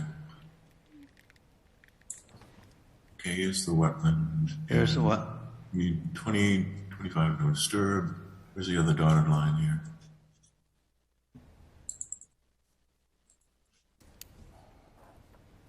$100-foot would be in. It's kind of hard to see, but that dotted line running north and south.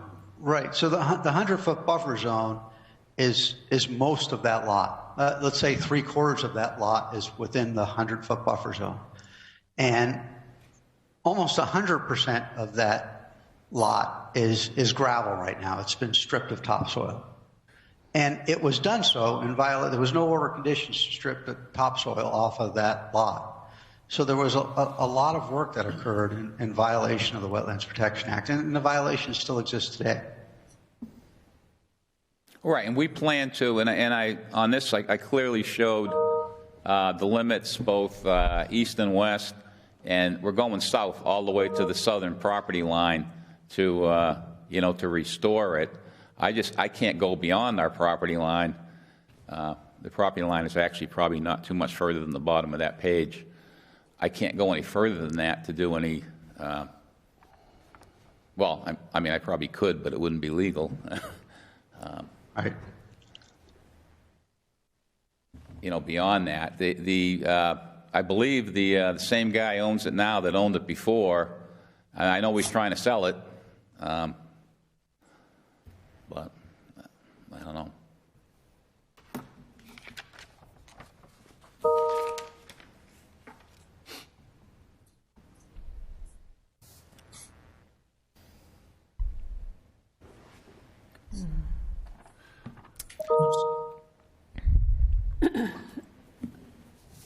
Is this Mr. Adams that's the owner of that, or is this Mr. Van Dyke?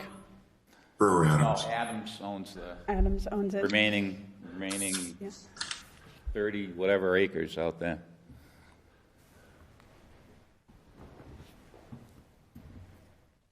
Madam Chair, can I offer my 2 cents? There's a bit of there's a quiet now. I'm not sure where we'll go, and I want to go forward. Okay. I'm more than uncomfortable knowing that we've expended our consultant services, resources, city engineering resources, our volunteer resources, his effort to get these lots through, devoted to discussion while an outstanding wetlands violation exists. The owner of previous record skates. And my suggestion is that we close one issue before we open up another. And while you'd like to go forward on your interest, I'd prefer to go forward on our interest, which is a violation of a year going on 2. So I'm extraordinarily hard-pressed, and I won't take any action on 1, 2, or 3 lots in front of us until such time as those lots exist now, but when the violation existed. It's in everybody's face that he subdivided after a violation, and we're supposed to forget about it? We're supposed to just let it slide? It can't happen. It's ridiculous to think we would. The rest of the lots are now available for sale in 2 particular parcels. So the owner, he hasn't stopped, and we've got no satisfaction out of it, and the only way to get it, the burden to you is not from us, but to the former owner. Sorry, but. And so I don't really want to spend my volunteer time dealing with this. Tim went into minutia about his report and or your presentation. I think it's a waste of resources. I think the cart's getting before the horse, and I don't want that to happen, and I don't want to be a party to it. Thank you.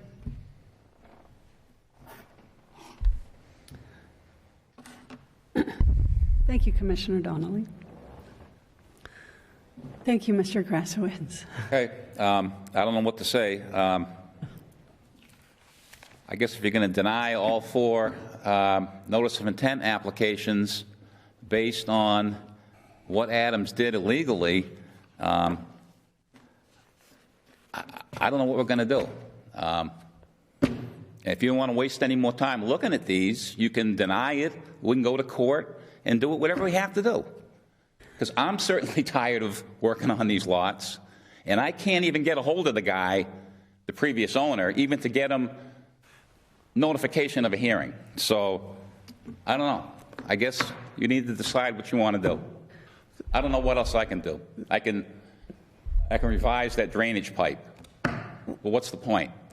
Mr. Grasowitz, I can hear your frustration as well as the frustration in Commissioner Donnelly's voice, and I want to acknowledge it. And your work has been most appreciated through from the commission, as it was before. The irony here is that the owner of record was there to get the check for the lots at the closing. He was reachable. He got his money. But he can't be reached now. I don't know what the answer is. That's ironic. No, it isn't. But to Commissioner Donnelly's point and to Mr. Smith's point, it is, and we all know it is the previous owner who did and committed the violation. But unfortunately, it's the responsibility now of the new owner, because that transfers through, to remedy the problem. So I would say that we need to work on what is the remedy of the situation that was created, understandably by the previous owner, before we move forward with approving the lots. It's like, what do we want to achieve for a remedy today before they can proceed with building out the lots? We can fix and unfortunately, everything we own. I just can't fix what we don't own. All right, so then we need to ask for a plan or present. And Tim, this is where your input would be needed. What would we want them to do? And unfortunately, it falls on the new owner, but that's the way the law reads. It's the current owner. It's not necessarily. We don't own that land. Well, whoever does. So the prior owner subdivided this land, basically blocked off a violation and sold everything separately? Yes. So how is he allowed to do that with a violation out? He is allowed if we let him. And the burden's on us to pursue that violation. We have a protocol that may come up tonight. Yes. There's no time like the present to exercise it. And who owns the lots today? His clients.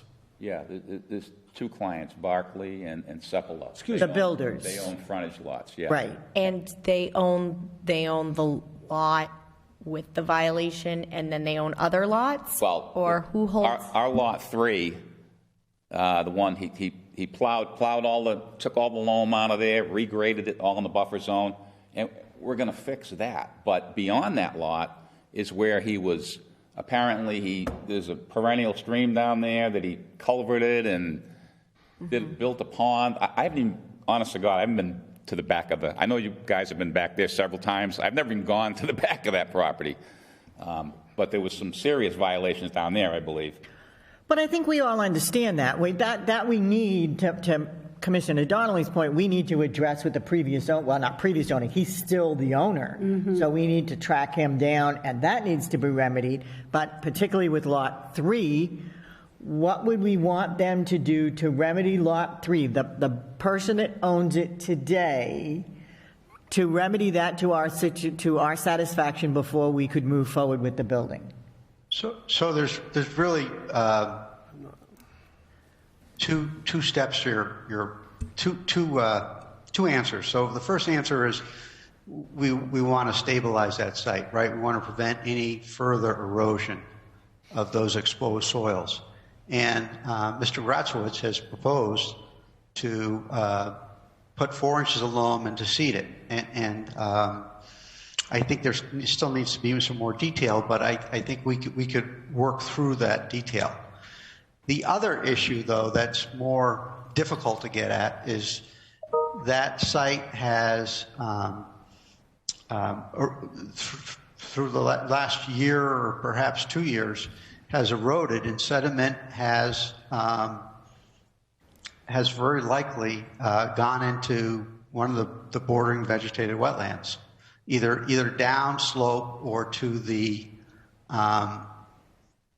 wetland I guess it would be, looking at the plan, to the left. I remember going down there last summer when I first saw the violation, and I know at least like halfway down to the pond, it looks like the water and sediment had gone off to the left and into the wetland area. So it's not just the violation. The bigger violation is the stream that comes out of the pond, but there's also violations of the wetland that Mr. Grassowitz had delineated, where because water flows down that. It's so that lot 3, really is the access to the rear lot, which has got the pond on it, and that's all unvegetated. So that whole site has been eroding for the last year or two, and sediment has either gone to the wetland to the left or gone to the stream and wetland at the bottom of the slope near the pond. So it's a little bit more difficult because if they did get sediment, I mean they could take out. We could look at the wetland to the left and see if there were any sediment deposits. Last time I looked, I didn't see any, but sediment could have washed into that wetland, and then you get a big storm event, and that sediment gets washed down to the stream and ends up. Actually, it doesn't end up in this pond. It would actually end up in McTaggart's pond, because ultimately the stream flows into McTaggart's pond, and that might be one of the reasons why if you go to McTaggart's pond behind the dam, you see it's all filled in. We can do some temporary erosion controls on Lot 3 to take care of that, to ensure that nothing else leaves Lot 3.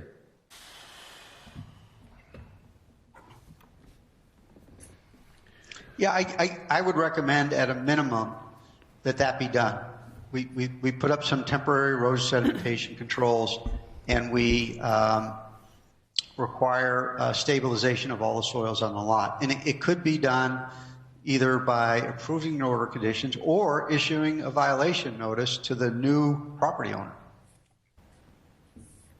I don't think we're prepared to issue an order of condition on a new project. At least I would not be in favor of going forward with that. But issuing a violation notice that unfortunately follows through to the new owner and request remedy there would be acceptable. Go ahead, Mr. Tim, The planning board recognizes a subdivision.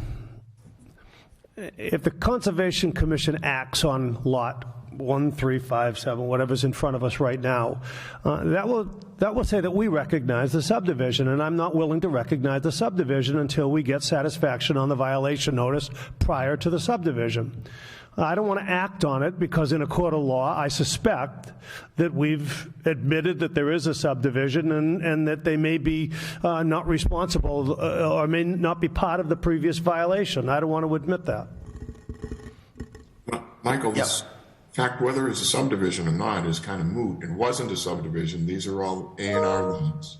There was no definitive subdivision plan. You have your 175 feet of frontage. You got your plan endorsed, which is exactly what happened on Sheldon Road and the other 2 streets that abut this property. There wasn't a subdivision plan approved by the planning board because the lots meet the criteria for building. Right. Well, it was subdivided. They didn't need approval, but it was approved because they couldn't deny it. The frontage lots met frontage, they met square foot, therefore they accepted it. Not a problem. And I suspect if we act on an order of condition, if we act on the applicant, that we'd recognize that there's a subdivision, and I'm not willing to do that, not if we have to go to court to take care of that.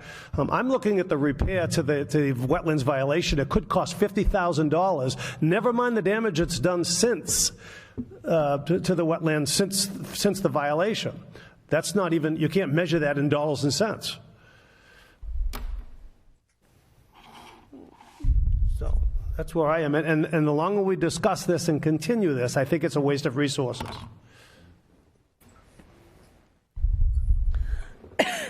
Everybody's. Okay, so thank you, Mr. Grasowitz. Once again, we hear your frustration here, and we acknowledge it, and your professionalism is noted. So apparently we're not going to continue? You're going to deny? Is that what I'm hearing? Well, I'm asking if the commission somebody would like to have a motion to either remand this to the city solicitor's office Or I'm sorry, so sorry. Go ahead, Commissioner Helene. If you would like to come back with a plan for remediation, at that point, we can remediate what has been done. And then, so we can vote on your plan for remediation. We can have you remediate your lots. Okay. Lots 1, 2, 3, 8. Thank you, Mr. Grasowitz. I think what we're discussing here, and I appreciate what you're doing, is that we have a violation for the entire lot from the first place that happened before your clients even purchased this property. And so it sounds to me like this is where the concern lies, which really, is unfortunate that it's getting you involved in this right now. And the owner was, as I recall, completely unresponsive to our violation notice, and the violation notice had to be sent out multiple times before the owner even accepted it. But he can only deal with the lots that he's responsible for, because now they've been sold and split up, right? Are there violations in the lots that he is coming before us speaking about? Yeah. The short answer, yes. Yes. When that guy plowed all the earth up, it was in the buffer zone, so that was a violation. I believe we're proposing to fix it, but I'm proposing that as a commission, we mitigate the current violations before we move forward with any development going on this site. You have plans for that? Well, Mr. Grasowitz has submitted the plans to mitigate the violations that are on the property of the owner that he represents. Is that a correct statement? Yes. Okay. I think Tim would agree with me on that one, that Mr. Grasowitz has submitted the plans for that. But what Commissioner Donnelly is talking about is a completely separate issue, in that there was a violation that happened before the people you represent purchased this property. And that's where Commissioner Donnelly is, that's where he's standing in that former violation. And I completely respect what he's saying, and I'm sure that Mr. Grazowitz, without being involved, would say, yes, he has, I don't want to speak for you. But what we have here is two very separate issues. We have what's in front of us right now, which is Mr. Grazowitz representing the owners, and we also, prior to Mr. Grazowitz representing the owners, have the extreme violation that's occurred on this property that I'm sure you've seen and was fully documented. Motion to take no action. You said we had options and you can appeal. Yes, you can appeal if we take no action. We're required by law to do it. You're going to get it if you don't. Remand it to DEP. I say we take no action. You'd appeal it to DEP and let them sort it out if that's what you choose to do. But we have to do something beyond dismiss it in order to be credible and to deal with it. And if we go to court, we got to deal with it. We can't just leave him and take no action. Of course. I mean, we don't. We go forward. We've got to do what we've got to do. He's got to do what he's got to do. Not a problem. But can't we do what Commissioner Helene is talking about and do it through the notice of intent violation? So we're not going to move forward with the lot proposal until the remediation is completed to the condition violation that will be issued. But now we're just talking about the lots that we can control. Right. I'm not going to deal with and we still need to deal with the other gentleman and what still exists down back, but that, Mr. Grasowitz, that has nothing to do with you. Right, we understand that. Well, our but leverage, honestly, our if leverage we go is ahead, to inconvenience the three buyers. Sorry. That's one of our leverages, to inconvenience the three buyers. It's real. I mean, it's just. Well, here's the deal. Even if he remediates, are we going to vote, in favor of the project? So it's like, don't make him remediate if we're not going to vote in favor of the project anyways, and then we can just deal with this. If that's what the stance is, then, so that would be what, a negative determination. And then we would have to go to court. I really feel like in what we have, this is similar to me what I think is a neighbor dispute, where neighbors, not that you're neighbors, but when entities come in and there's enmity and it ends up dumped in our laps. And the reality of this situation is that Mr. Barkley and Mr. Van Dyke purchased a property that was in the middle of a violation, an open and active violation that Mr. Adams subdivided instead of doing any. He ignored the violation and subdivided it, and now you got caught. You're involved, or the owners of the property are involved. So I'm just trying to stay on top of the complexity of the situation. You think anybody here can solve it better than a judge? I don't. Okay, All right, so then what would that motion be? Then we need a motion from the commission.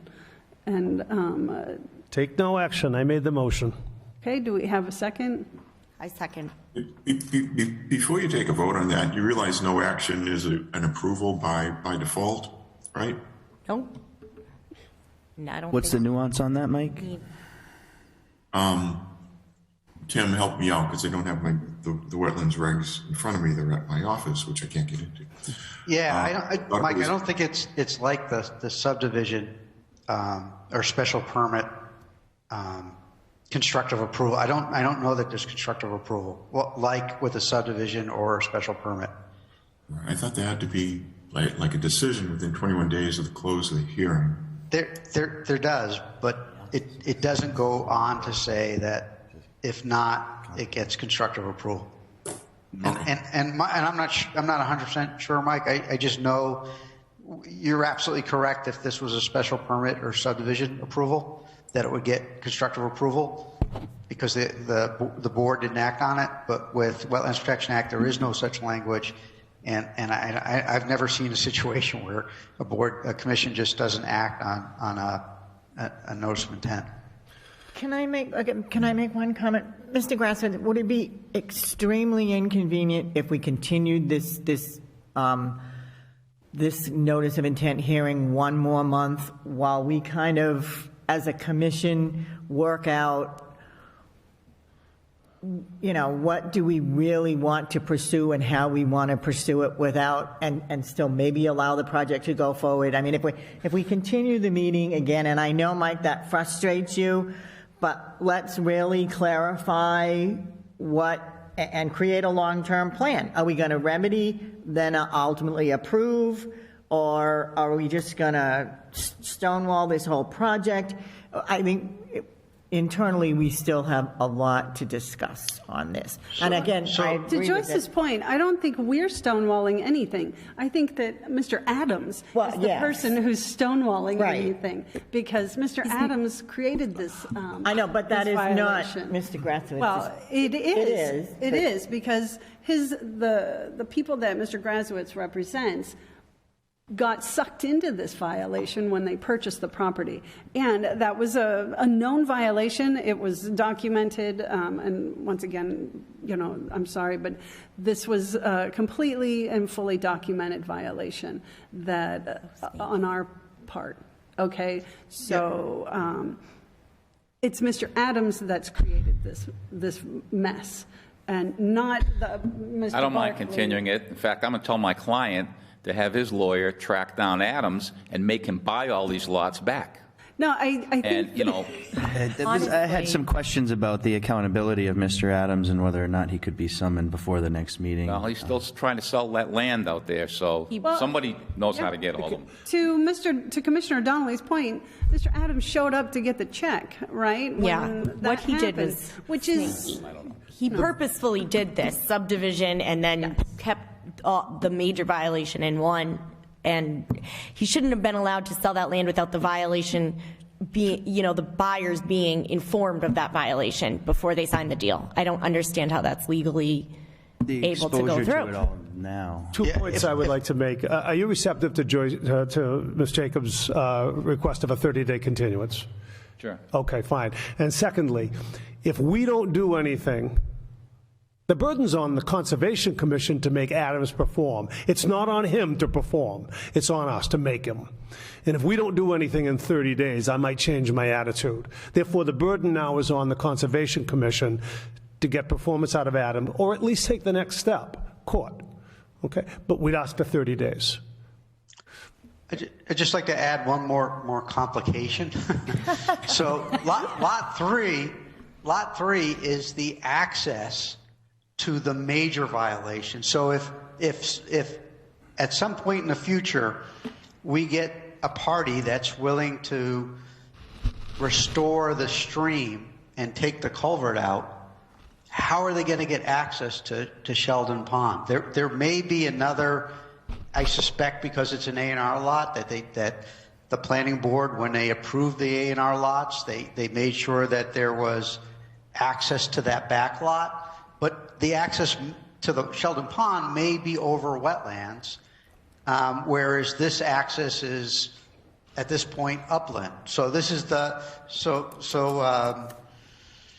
I think you're right, Tim. I think between lots 10 and 9, if you're looking, there's this little... There's wetlands there. 25 feet of frontage.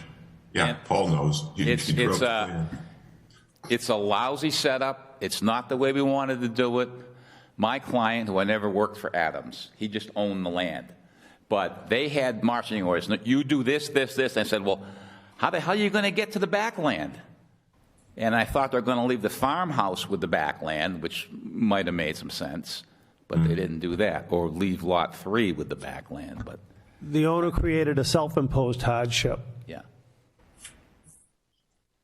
So we are rescinding that last motion, Yeah. as I recall. Okay. And we didn't vote on it, so we're going to rescind that motion. And we are going to need a motion to continue this to the October meeting. So motion to continue the Sheldon lot development to the October meeting. Second. Okay. Thank you, Mr. Let me, here we go. Commissioner Bro. Aye. Commissioner Baker. Aye. Commissioner Donnelly. Aye. Commissioner Helene. Aye. Commissioner Jacobs. Aye. Commissioner Sarfield, aye. Mr. Grasowitz, we thank you for your professionalism and for your accommodations. Thanks for your time again. Thank you. And I'm going to stick around because I think Mike had one more thing he was going to let me ask unrelated to this. Oh, right. Okay. As long as let me find it, Paul. Sorry. I brought some full-size copies for, I get 3 copies. It was earlier today, Paul, wasn't it? Here we go. I'll get it up here on the screen. It was a septic repair at, we're going to get the right email, at this property on Ashby State Road. Gosh, when did you send that to me, Paul? Is that the Paputi? If you want it. Yesterday. Maybe yesterday. It's 762 Ashby Road. I can't remember the actual name of the PDF. But, Okay. Is that on the agenda? No, it's not. I just got that from Paul yesterday. The only question is whether a full notice of intent would be needed or just a request for determination. It's a pretty tight lot. I mean, most of the work, if not all, correct me, is within the buffer zone. There's not much else, other locations for the new drain field. So I think the request for determination would be applicable here, rather than a full NOI. we're putting a new system back, essentially where the old one is. Of course, it's going to be bigger now, bigger and better. But there are some wetlands over to the north, or the right side of the page, I think. So we just want to file with, the Board of Health said, you're good to go. I said, I don't think we're good to go yet. We need to talk to Conservation, see whether we have to file an RDA, an NOI, or... And this property is located where? 762, it's north of the high school, a little bit. Oh, okay. On Ashby State Road? Yeah. Okay. There's some... Is this across from the water treatment facility? No. No, that's not on Ashby State. Oh, okay. Which side of the road is it? So we've got... Yeah. On the left-hand side is he getting A little bit of wetlands, yeah. Oh, I'm sorry, okay. So why don't we just simply take our agent's advice and recommend that he submit an RFA? Is it in the, it's in the buffer zone? So they're here. RFD, I mean. RFA, sorry. Okay, so you're Is- 50 foot, and what is this? So this is just a courtesy discussion, Mike? Oh, yeah, it's not a hearing. The only question is, if Motion to Paul issue a went ahead negative and determination. filed a request for determination, he runs the risk of the commission saying, well, we really think you need a full NOI, in which case he's kind of wasted a month. But I think we can accomplish the same thing, whether it's a full NOI or an RDA. I mean, the conditions are going to be the same. It's just quicker and easier to do a request for determination. And we're really only talking about the upper end, this 50 feet within the 50-foot buffer at the upper end of the new system. So with this here, so it's this area.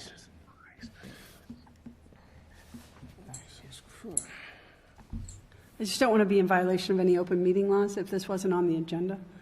So that's why I'm saying it's... We're not really acting on an application. The application is to come. It's only a question of what kind of application. Okay, okay.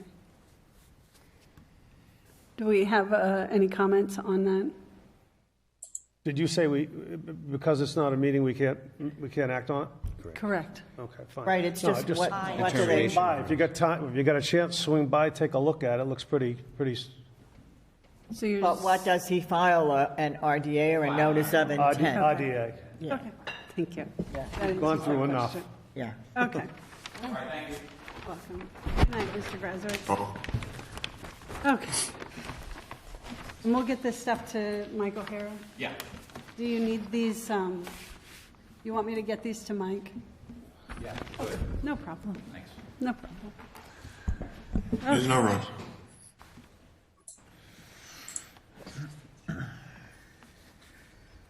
All right. Good night, Mr. Grazos. Thank you. Okay.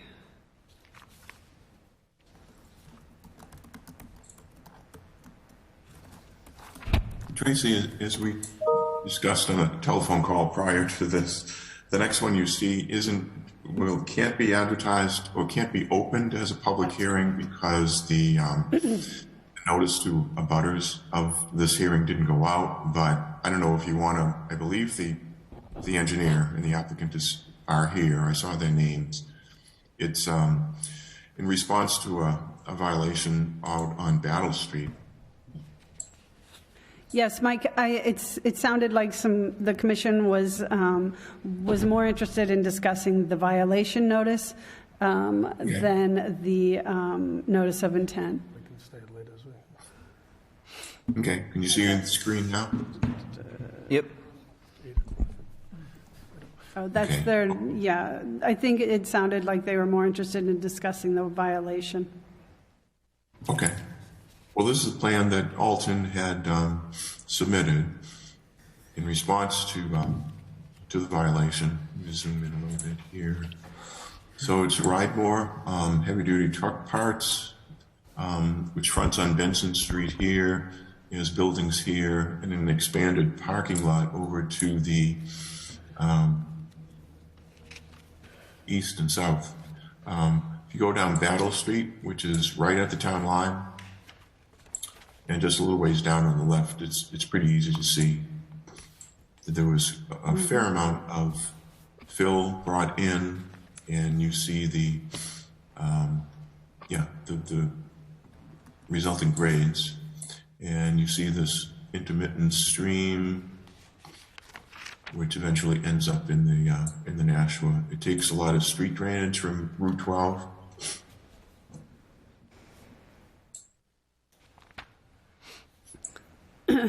So Mr. Stone has worked with the commission on a number of occasions, and I'm sure he's aware that we're looking forward to his restoration plan.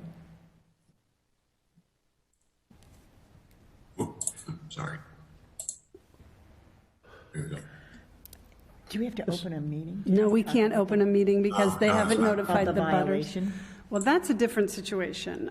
That is down here under the violation notice. Has a violation gone out, Mike? Oh, yeah, Yes.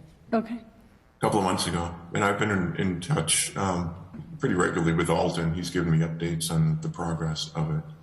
Both Alton and Tim, who is Ridemore, are unmuted if they have anything. Hello? Hi, you there? This is Tim with Ridemore. And this is Alton, Tim's engineer. Alton. Hi, Can you Mike. hear me? Yep. Yes, I can hear you. You want, but I don't get a picture up there, huh? That's all right. I'm good. Careful what you wish for, Alton. One brief correction there to what Mike said. I believe that's a perennial stream. It shows up as such on the USGS, and I believe in my notice of intent report I prepared that it also shows up as such on the Mass GIS website. So, although the key to that is that there is a riverfront area if it is perennial, and I believe it is. I mean, I don't want it to be perennial, but I believe it is because it flows from a wetland and a pond located on uphill and south of Water Street. And that's shown on the USGS and again the Mass GIS maps that I included in my notice of intent report. At the request or in my discussions with Mike, the plan was to submit a notice of intent sort of after the fact, if you will, on what was proposed to be done, and it basically what happened, and then the commission could work on that, either reject it and request some activities, or we could go forward with the notice of intent and get an order of conditions. if you like, I can explain, and I can explain more what happened here and my opinion on this issue. But perhaps there's other. I don't mind speaking up on this behalf. So just to bring everybody up to speed on this, basically what had happened was there was an opportunity for clean fill around the corner on Airport Road, where it was becoming available for a removal job over at Tango Construction. We then contracted with Longley Trucking and Excavating to bring this fill material in. I also hired Sony Farms out of Fitchburg, Mass. to put in a silt fence as well as straw wattles to prevent anything from running into this somewhat seasonal stream, so you may call it. I also put down an enormous amount of riprap to help so there would be no runoff. Prior to me doing this, we also did have issues ever since the airport went in a couple years ago and cleared the trees down. They took the land by eminent domain basically to clear the trees because of the height restriction. And when they did clear them trees, a lot of the area did start to erode because nothing was there to support it any longer. Excuse me, sir. This is Michael Donnelly. May I interject? Sure, you can. I had a question for Madam Chair. Can we discuss this or can we not discuss this as an open meeting issue? My answer is we have not opened a hearing. As far as the commission is concerned, a violation notice went out, and we are waiting patiently for the restoration plan to put this property back into compliance. And as far as I can tell, the abutter notices were not sent out, and we don't have them, and therefore we're not to be really discussing this other than a violation occurred, and we're waiting for the restoration plan. Now, that being said, because a property owner took it upon themselves to violate the Wetlands Protection Act, that is not that's not our concern. There's a violation notice went out, and we are patiently waiting for the restoration plan.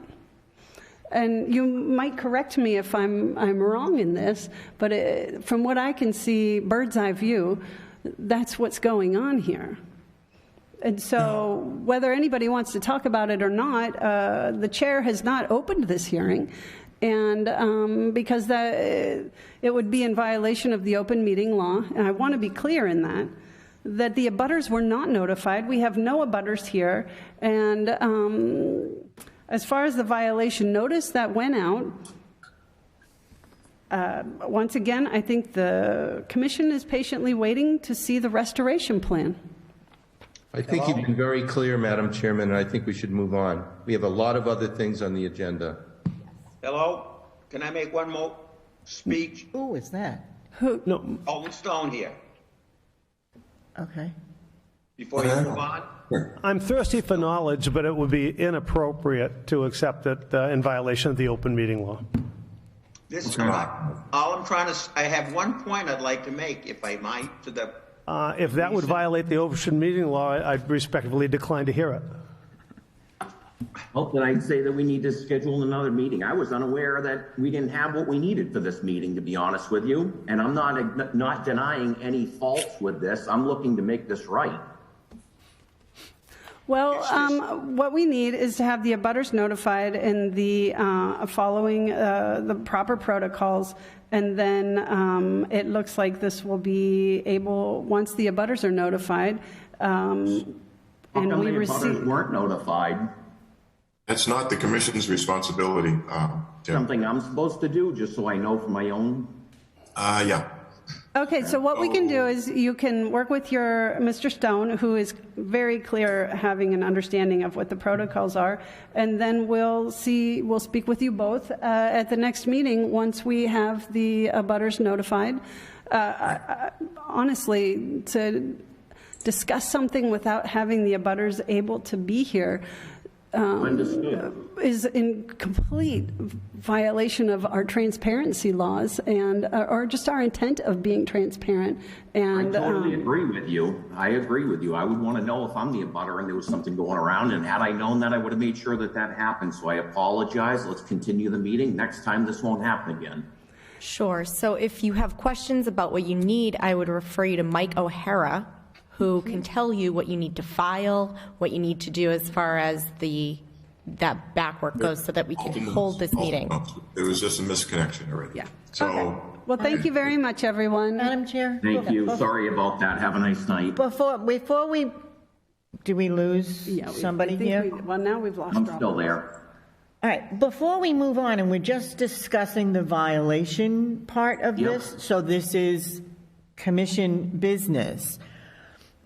We should address this first before we address the notice of intent when that's filed properly with the notice to abutters. But for this meeting, I would say that we need to take some action beyond just the notification that they were in violation and classify what they did as a major violation and issue a $300 fine, which we are allowed to do. Motion to issue a $300 fine for the violation by Ridemore. I second. Okay. There's a motion on the table. Commissioner Bro? Aye. Commissioner Baker? Aye. Commissioner Donnelly? Aye. Commissioner Helene? Just so are we aware, had they gotten in touch with Mike O'Hara before tonight? Because that was part of our... yes, Mary, several times. Yeah. Thought I mentioned it. Correct. So then, no, for me, to issue of $300, because they have been working with the city to come before us. Okay. Within that 30-day time period, which was in our notes. Okay. Commissioner Jacobs? Aye. Commissioner Satterfield abstains from voting at this time, but the motion passes. And yeah. Okay. Thank you. We'll see you next month. All right. Have a nice night. Thank you. Mm-hmm. Okay, moving forward, let's get Dr. Lebo out of here. Although Dr. Lebo always walks in and he's like the hero for what he's done. So I didn't want to say anything in any of the other hearings because you make everyone look bad, Dr. Lebo, with the restoration work that you did. Thank you. Mm-hmm. So we're here tonight with the certificate of compliance request. Correct. This is 155-684, 555 Westminster Street. That is correct. Go ahead, Dr. Lebo. Well, you should have received both the request and we put together a year 2 report that both documents the conditions on the site. It gives the project description, a year 2 summary, and then a sort of item by item sort of compliance with how we've complied with the conditions. And it does include, as Appendix B, the certificate by the engineer that we followed the plans as written, and documentation on the inspections and some representative photos for you. And so... Mike O'Hara, have you been out to inspect this site? Yeah, several times. The last time with Marty. Yeah, I'd just like to say, I think this is one of the finest examples that I've seen in my time on the commission of a really well-done restoration. And I've said this before, but I'd just like to commend the people that did this, including Dr. Lebo. It's just an excellent example of what can be and should be done, but of course, many projects don't have the funds available to do it the way that they did it. Thank you, Dr. Baker. I agree with you that this is, if we could have all of the restorations this way, it would certainly be wonderful. Commissioner Donnelly. Beautiful pictures. I haven't been out there to see it, but I trust that it's the best, I invite the commission to go over to the airport and see another nice one. Dr. Baker, Joyce and I saw it the other day, and Mike, right up there with yours. A very, very well vegetated wetland replication. So do we have a motion and a second Yeah, 1 to minute, I'm just shutting this thing down. approve, what was, Motion to approve. motion to approve the certificate? Second. Okay. Commissioner Bro? Aye. Commissioner Baker? Aye. Commissioner Donnelly? Aye. Commissioner Helene? Aye. Commissioner Jacobs? Aye. Commissioner Sarfield? Aye. Motion passes unanimously. Dr. Lebo, it's been a pleasure working with you, honestly. Well, we'll be back. Yeah, we'll see him again. Weyerhaeuser now owns the Mill 8 property, so we'll be back to talk about that later. But another time. Press your luck. See you soon enough. Yeah, it's always a pleasure, Dr. Lebo. Feeling pretty confident now, aren't you? Okay. The commission is always happy to see Dr. Lebo, and yes, yes. Now, towards 155-678, 160 Stickney Road. Mike O'Hara, what do we have for that? Well, we have the request for certificate of compliance. This is a house that was originally approved, quite a number of years ago. The order of conditions expired. It was reapplied for maybe 2-3 years ago. It's a single-family house on a lot of fill. There was the request for determination submitted along with the engineer's certificate that things were done in conformance with the plan. That's what you're looking at now from Hannigan Engineering. I've been out there more than a few times, so I think it would be appropriate to put some closure to this and issue a certificate of compliance. Mike, was that Panagiotis's?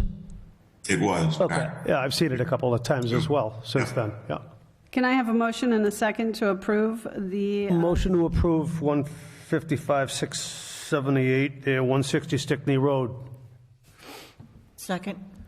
Okay, well, let's call the roll. Commissioner Bro? Aye. Commissioner Baker? Aye. Commissioner Donnelly? Aye. Commissioner Helene?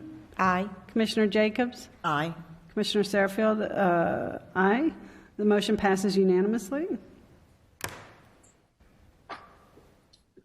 Let's see, moving on, we have the policy on enforcement of wetlands violations. Let's talk about that. I'd like to, first of all, commend Commissioner Donnelly for his work on this in this regard. He got the ball rolling, so to speak, so that the commission could move forward on it.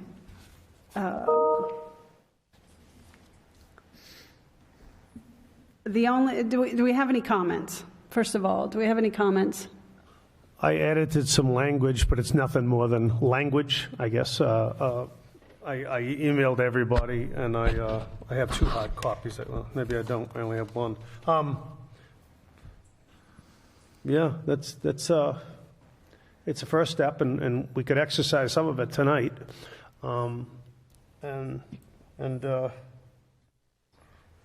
You say comments. I just wanted to substitute some language and eliminate some language, and everybody has an electronic copy.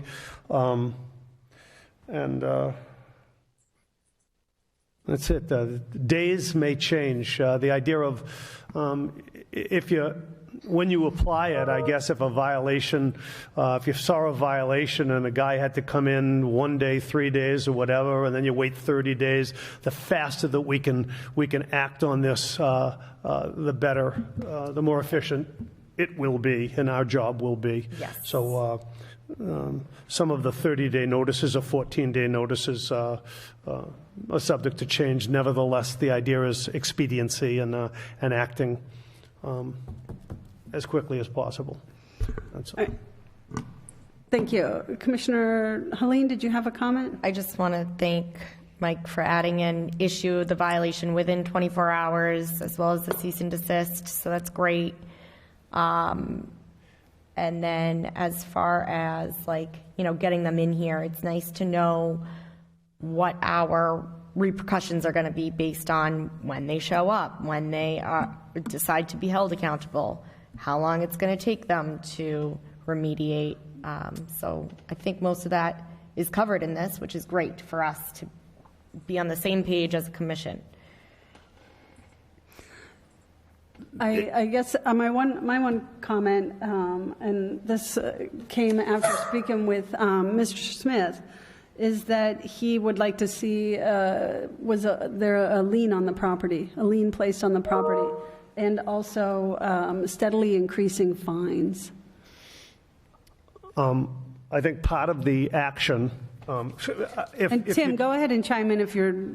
I'm hoping that my corrections, not my corrections, excuse me. I'm hoping that my edits are incorporated. They're not up there, but I'm hoping that they're incorporated in a second draft, if you will. But with regard to immediate court intervention filed after 30 days, I get rid of that and just said. $300 a day, and the Conservation Commission agent shall file a complaint in the appropriate court within 24 hours. To your point, what was the last thing you just said? A lien. I think it's actually very important.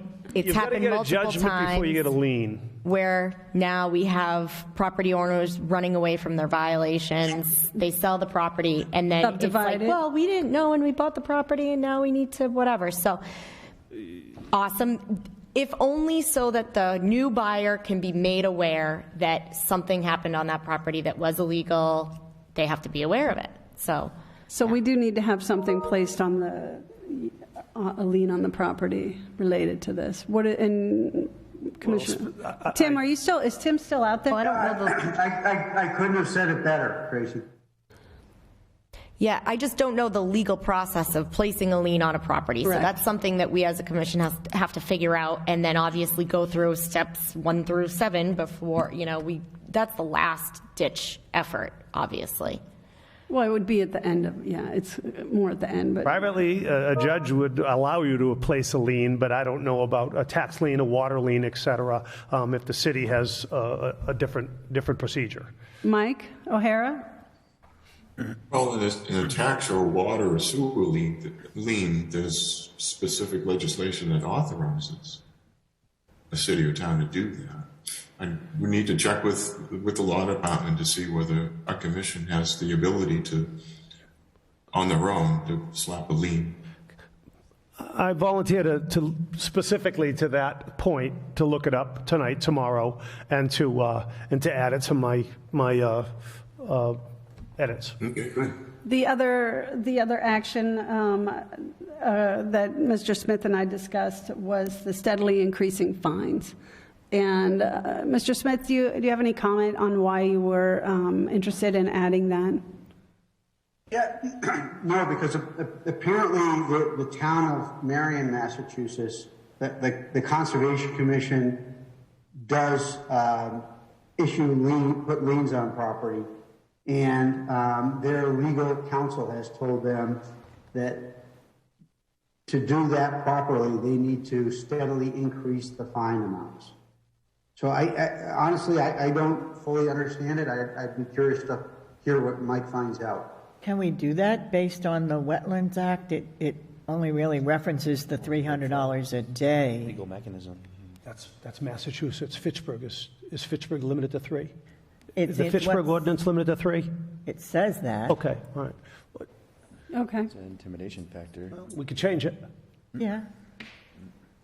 We got to start somewhere. We haven't even done the 3, so let's do it. Right. Yeah. I have a procedural question.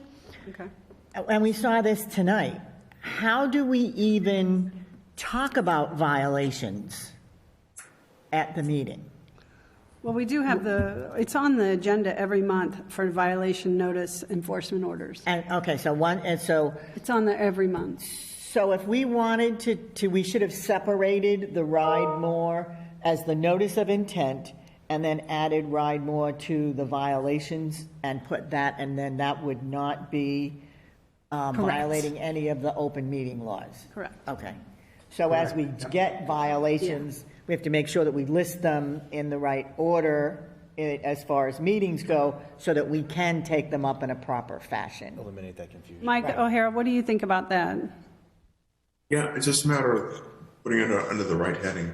You have the ability to talk about it tonight and just, say this is being taken up under other business or under violation.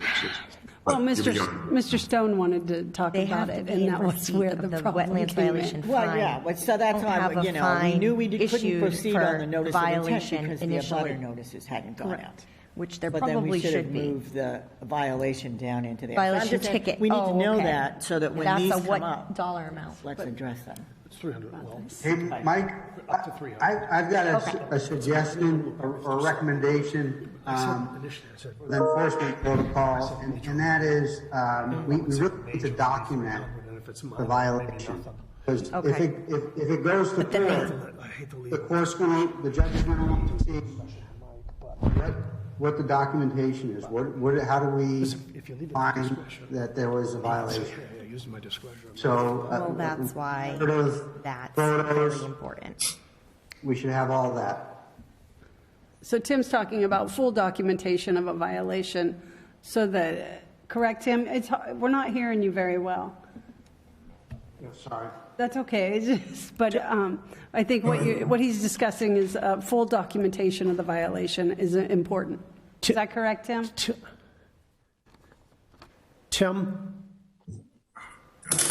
Tim?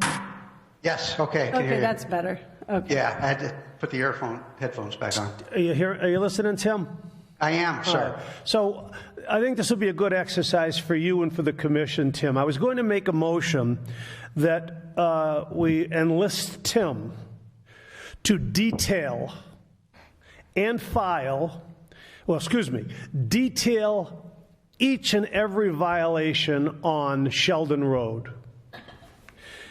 Fitchburg Ordinance and Wetlands Protection Act. And immediately file court action against Smith for those violations. And I want that as a motion, but I want the commission to go, I want that higher Tim. Adam. I don't think Tim wants to sue himself. We don't need to Smith, file Adams, it against same thing. Tim. White, Jones. West. I want to make, in the form of a motion, I want the commission to, and this is a protocol, Tim, list every violation. Give it to our agent, Mike. Go to the city solicitor if he's our choosing. I don't believe he is. I believe we ought to hire somebody with an environmental background and let him work with our city attorney. I don't believe that our city attorney, he can represent us in court, but he better have an understudy working with him in environmental law. And I want to, this is a test case of a protocol. Let's see if it works. Okay. Let's do it. We don't have to go through any motions. We have to do it. And we have a test case here. Let's do it. Because 30 days from now, if this Mr. G comes in, and we haven't done a damn thing, and he's looking for approval on those lots, shame on us. I agree with you. Okay, so like for instance, the folks that came tonight about their violation. So it says in our new protocol that they have to cease and desist all work, conservation, contact the Conservation Commission agent, and then attend the Conservation Commission meeting, which they did all that. So that's why I said, okay, like, let's go easy on the fines, because they were trying to. But then they come to the meeting and they want to say their piece, and we're not going to let them talk. So it's like, why are we having them attend the meeting? Should they come to the meeting with Wetlands Remediation Act, or I'm sorry, a Wetlands Remediation Plan, or should they be saying to Mike O'Hara, hey, I am understanding that I'm in this violation. I'm not going to come to the next meeting. Don't shoot me. I will come 2 meetings from now with a plan.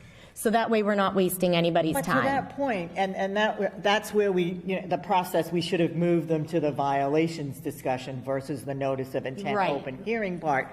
But it wasn't just where are we now with them? It's sort of like they needed to know up front they had a violation and they should be fined for it. No matter what they're doing now, the violation existed and they should be fined for it. Yes. Then we need to have the discussion going forward about whether or not they're still following the program to remediate the And they should have been fined when the violation Right, ticket exactly. was, and I don't think they were fined They then. were not. So that's great that I didn't. Yeah, they're catching up. Yeah, so that's what has to happen. The violation notice has to go out with the violation ticket. If it's a minor violation, less than $300. If it's a major, it's a $300 violation.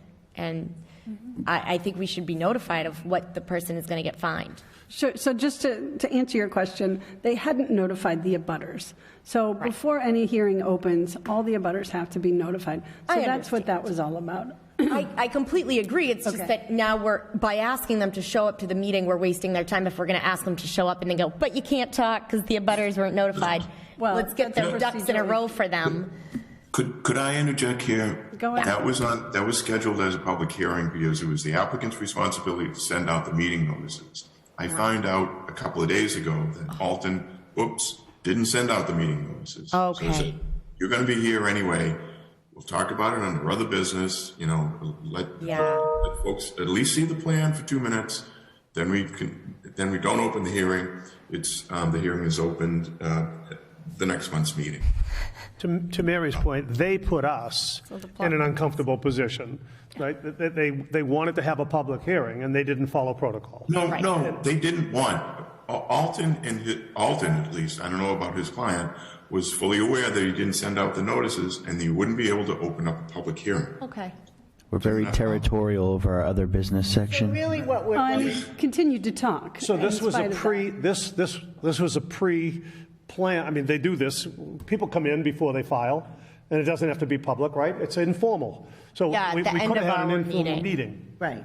Okay, but, yeah, okay. But to Commissioner Helene's point, now that we've got this in place, the steps are, there is a violation, it's been documented, we deem it what kind of violation it is, and the notice of the violation and the fine go out at the same time, and then they start the process of remediation. What are you going to do? Don't open a new door until you close the old one. Right.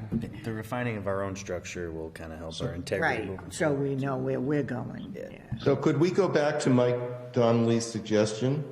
We should move that Tim detail each and every violation at Sheldon Road, give it to our agent, and then proceed to Perfectly acceptable workflow, I think, right, guys? environmental attorney. I think it's a good thing to move.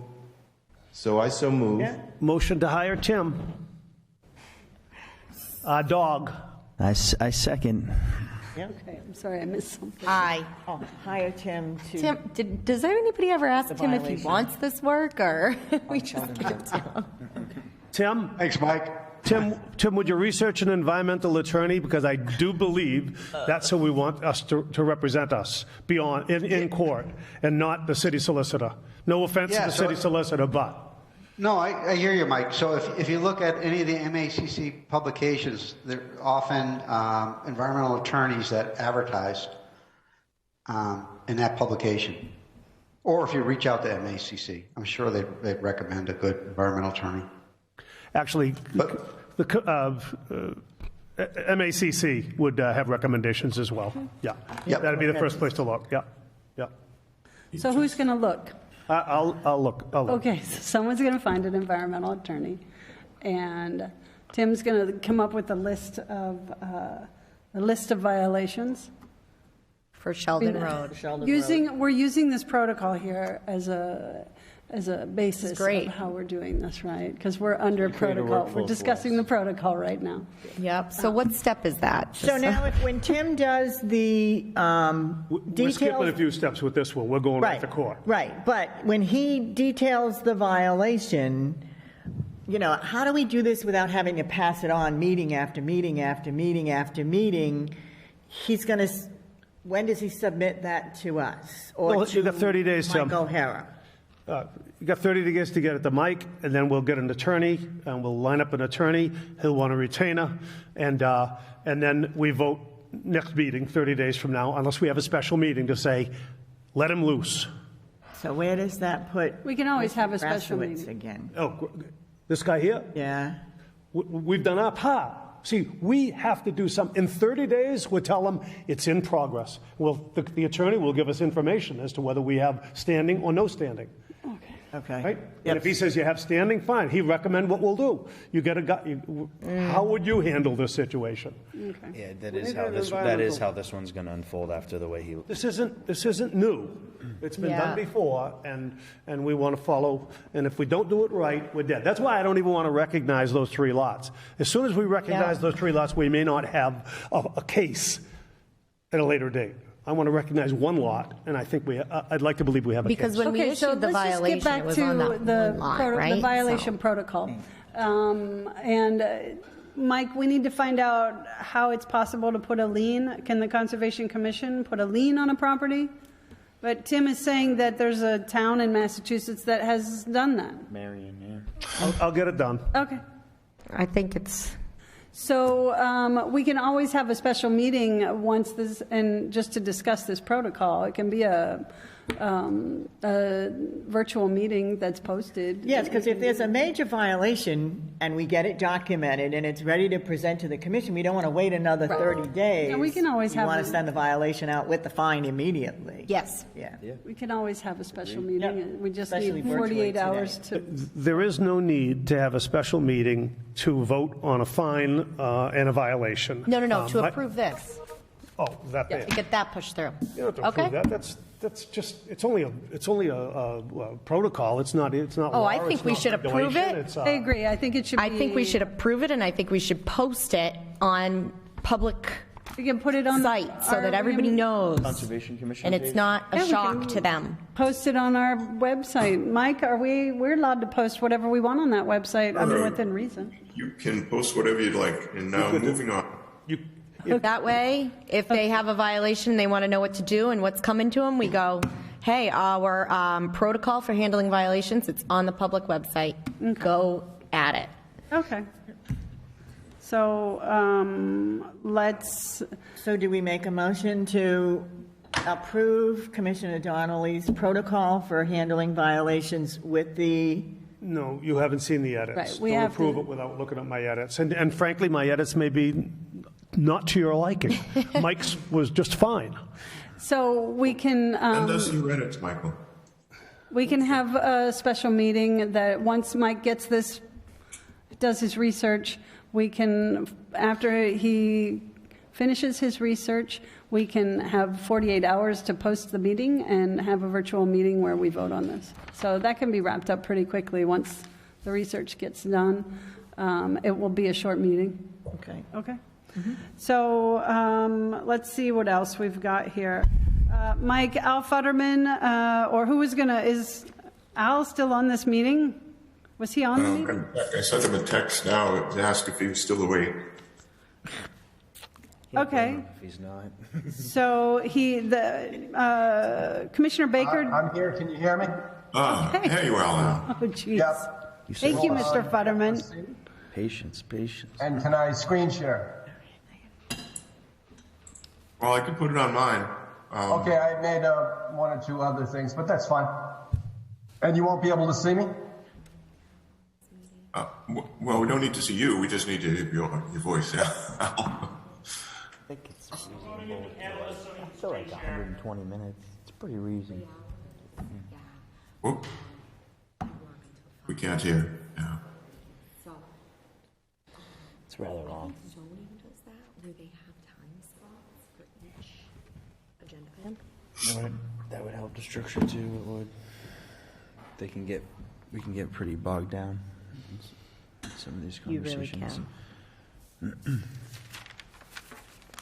Al, we can't hear you. Oh, God. Poor guy.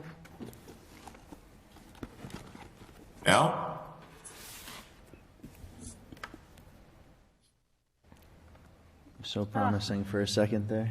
Al lives. All right, can we move to the next one while we're waiting? Oh, there he is. Okay, Al, great. You got you, Al. Yeah, I was invited back as a panelist, whatever that means. Well, at any rate, thank you for having me tonight to discuss this U.S. Forest Service grant that I'm doing with the Merrimack River Watershed Council as the lead. I guess we go on the next slide. And you want to make it any better? That's not me. Oh, sorry. Well, if you... You know what? I can screen share. Let me do that. Yeah, why don't you do that? Do you know how to? You cannot screen share while the other participant is sharing. Thank you. Oh, I stopped mine. There he is. Yep. Thank you, Mr. Bolak.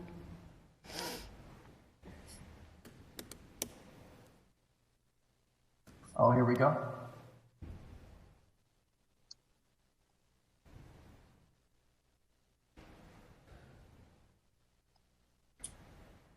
Almost.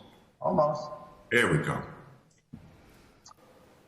So this is a riparian vegetated buffers landscape scale restoration. I refer to it as LSR. And just a couple of screens that are going to tell you the importance of riparian buffers, which you already know. They keep water cool through shading, and they reduce invasives through shading, and they reduce stormwater impacts. Ideally, you have a 300-foot buffer. We can't ever get that far, but we try. And why a 300-foot buffer? Just a couple of studies that I shared with all the Concons I go before. Its impacts on water quality and biodiversity, and that more forest cover leads to higher groundwater recharge and lower stormwater runoff, lower nutrient and sediment levels, which you've covered in various of your projects earlier tonight that I sat through. So getting to the meat of what I'm looking to do, I'm looking to plant about 44 trees or shrubs. I do that 20 feet apart, and what I have here right outside my door, I've been nursing these various 1-gallon pots of native trees and shrubs. Here are some of those, and one who will be doing the work. I've been the land programs director at the National River Watershed Association for 23 years. I'll be out there with a shovel. I'll dig, a 2-foot by 1-foot hole for each of these 1-gallon pots. The soil gets put in place, firmed down, trees planted one at a time. Any disturbed soil will be covered on site with duff to prevent mitigation of soil. Any extra soil or vegetation will be removed and taken off site. And also the project will include the hand removal of invasives above ground only within that area if found.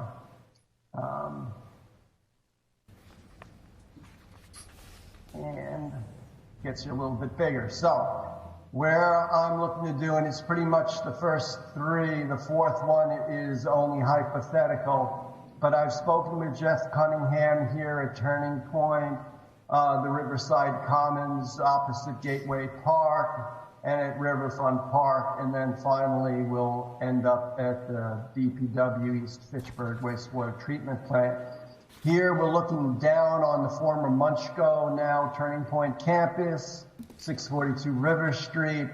I would look to plant about 2 dozen native trees or shrubs here. It's about 500 feet all told. That's with the 20-foot spacing, and this is what it looks like if you look down on Google Earth. So, when Mike and I did a shoreline survey of the North Nashua River, probably within the first year of my coming to the NRWA 23 years ago, this site stood out as what a great site to do our riparian vegetated buffer, and looks like be able to do that now, as Jeff Cunningham is on board. So this is what it looks like down on the ground, former parking lots breaking up. This is the length of that 500 feet. Sorry. And, It's just what it is right now. It'll be improved by a line of trees. And this is what I will be planting into. And that's how it looks currently, and it'll eventually have a line of trees and hopefully other good stuff. So that's turning point. Moving on quickly, or I could go back and see if anybody had any questions about this specific property. Al, I think you're going to have a lot of trouble digging through that old pavement. You know, I gotta go just big enough to sink that 1 gallon pot in, so I think I can use a shovel or a crowbar. And it doesn't look like that everywhere, but yeah, you know, you kind of start getting into a little bit of substrate. I won't call it natural substrate, but. Al, have you got a pick or a, Yeah, I do. that I'll go out with and we'll take turns. Yep. It's probably, you know, a couple hours work. So that's. One question, Al, for any of these. One first thought I had. Tree restoration, tree planting has been done past years up and down the Nashua too, but we find that little creatures like to chew on them. Yes. So do you have a screen around it, or? Absolutely can be done. I've done that plenty of places, like over at Squanicook in Townsend in a hayfield where the beavers are just prolific. So just some chicken wire. I make like a 2-foot oval about 3 feet high, and that does the trick. Okay. And that'll be the same for these other sites as well. Mm-hmm. Al, if it's helpful, DPW could assist with a backhoe. I don't want to do that, but thank you for the offer. Okay. Just keep it as minimal as possible. Riverside Commons, opposite from Gateway Park. And here I'd be looking to put 18 trees approximately every 20 feet in about 200 feet area. So here's again a Google map looking down on it in 3D. You know, it's about 175 feet or so. And that's what it looks like from the other shore. And just one more detail here. So that's where they'd go. Right in the line about here. And that's the second project that I've gotten permission from the landowner to pursue. So that'll be a nice improvement. The third one. Sorry, Yeah. but back to 45 Riverside Commons. I mean, the high water mark is, you know, maybe to the base of that tree that we see in the middle. Here. Yeah. So wondering if it would, the plantings would withstand, you know, flood waters. Yeah, you know, we'll be taking a chance with that. We'll be taking a chance with the beavers and with everything else. But it doesn't take too much to put it in. I can follow as close to this line as possible and hope for the best. Okay. Stabilize the flow.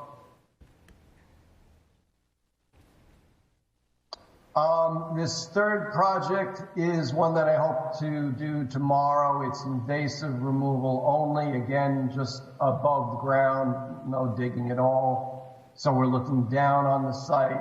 I have it at about 575 feet. Wow.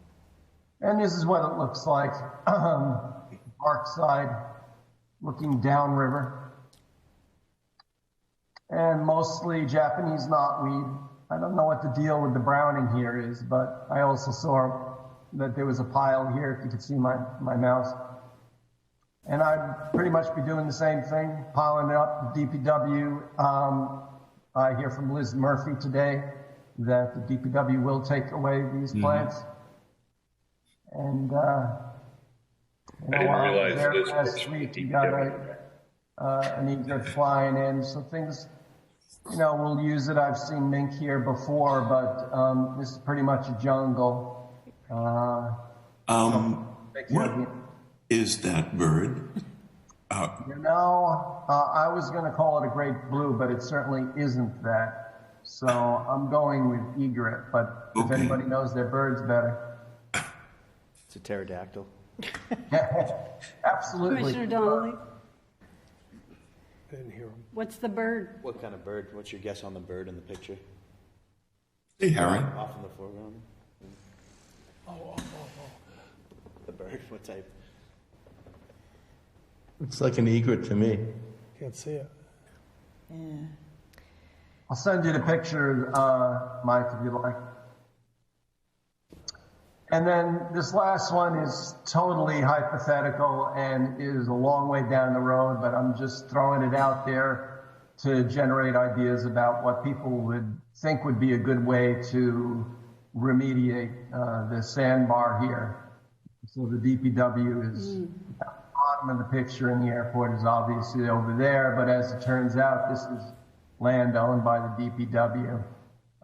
So there it is again. You know, what one could do is put a dozen small height shrub or trees here. Obviously, the height restrictions would apply.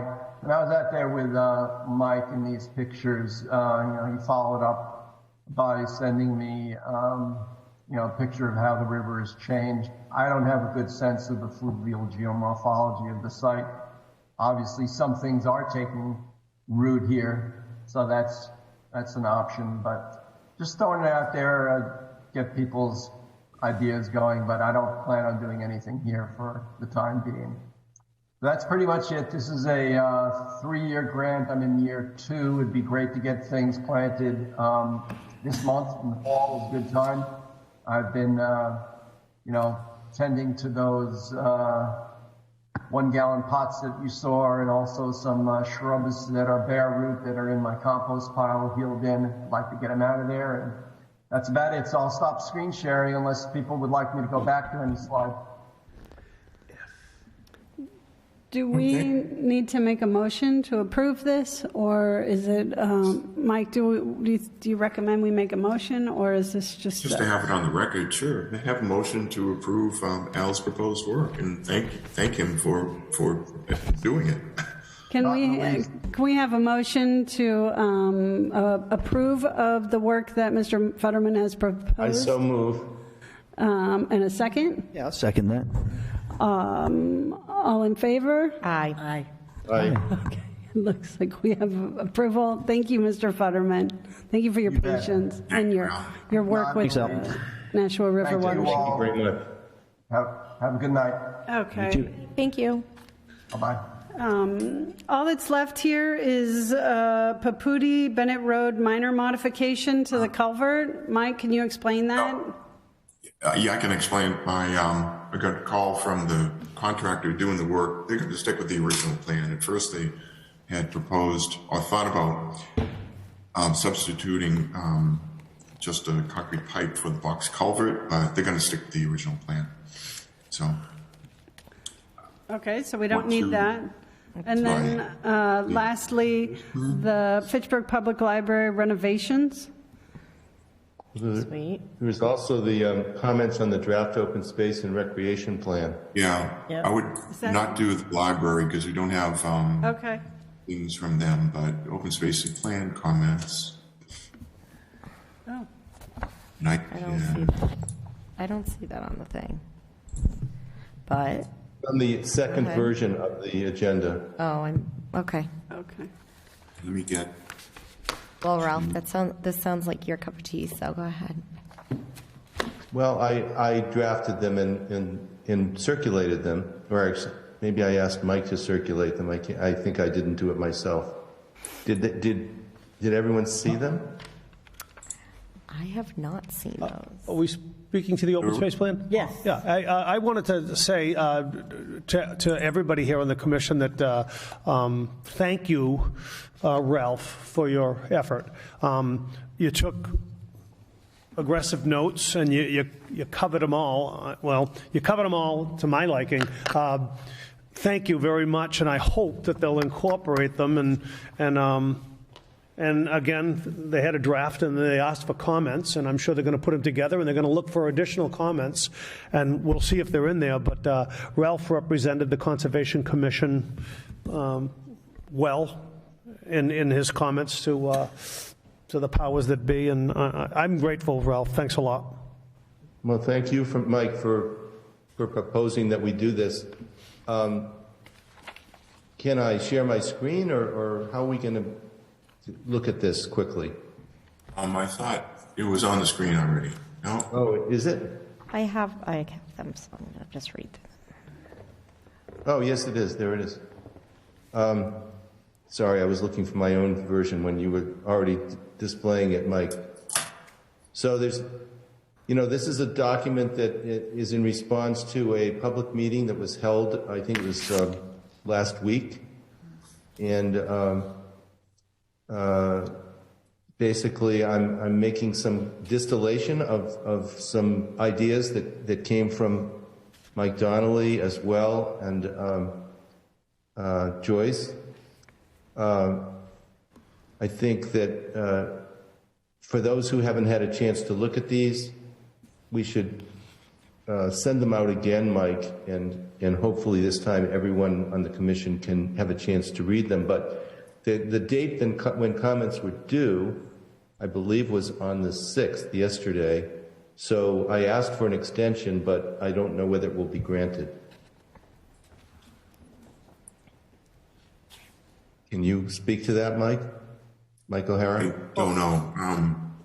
I haven't had much contact with other co-workers this week for a very good reason. I'll ask Amy, though. Well, I think we one way or another, we're going to have to respond fairly quickly because they have a consultant that's actively wrapping up the plan. And this is our opportunity, since we're going to be asked to sign up on the plan, as Mike Donnelly pointed out to me and to Joyce. It behooves us to make our wishes known. That's probably all. One thing I got is the emphasis on recreation. I get it. You can see it. You can touch it. You can feel it. People can get involved, whether it be youth, adults, access to our open space, etc. Those are all things that they appear to take priority in the draft document. And open space it didn't appear to be as significant an item on the open space and recreation plan. Recreation seemed to take, and I get it, but recreation, it applies only to those people that want to recreate. And I bet you 50% of the people don't. And you can't make them, but you're providing opportunity for them, and I think that's what the planning stage is, provide opportunity to those people that want to recreate. But unbeknownst to everybody, the open space component affects everybody, whether they like it or not. They don't even have to know how it affects them, but it does, and in so many ways. So I understand why they put recreation out front, but I really think they ought to put the open space component out front. And whether people appreciate it, whether they know it or not. Actually, they gave significant responses, said that they do appreciate it. By and large, maybe more so than the recreation. I guess those educated people, or those educated people that understand the value of open space responded accordingly, that they do value it. And then those ignorant people, and that's not a bad thing, those ignorant people don't understand the value of open space, but it affects them nonetheless. So, Michael, I would say that third general comment on prioritization attempted to capture what you just said. Mm-hmm. And so I think the comment is in there.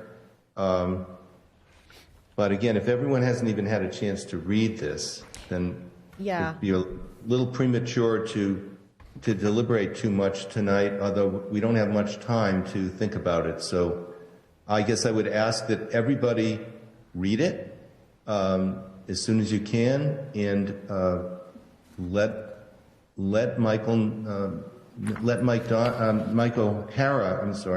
O'Hara know whether you support sending this into the people at Community Development and Planning who are working on this open space and recreation plan rewrite.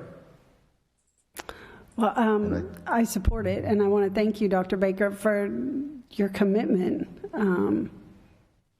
to the commission and to this open space plan. I fully support it. I'm also, I participated, so I've also had a chance to review, and thank you, Ralph, for putting this summarization together. So we're on record, Mike, if your approval is there, that's on record, and then just have the other commissioners follow up with Mike O'Hara.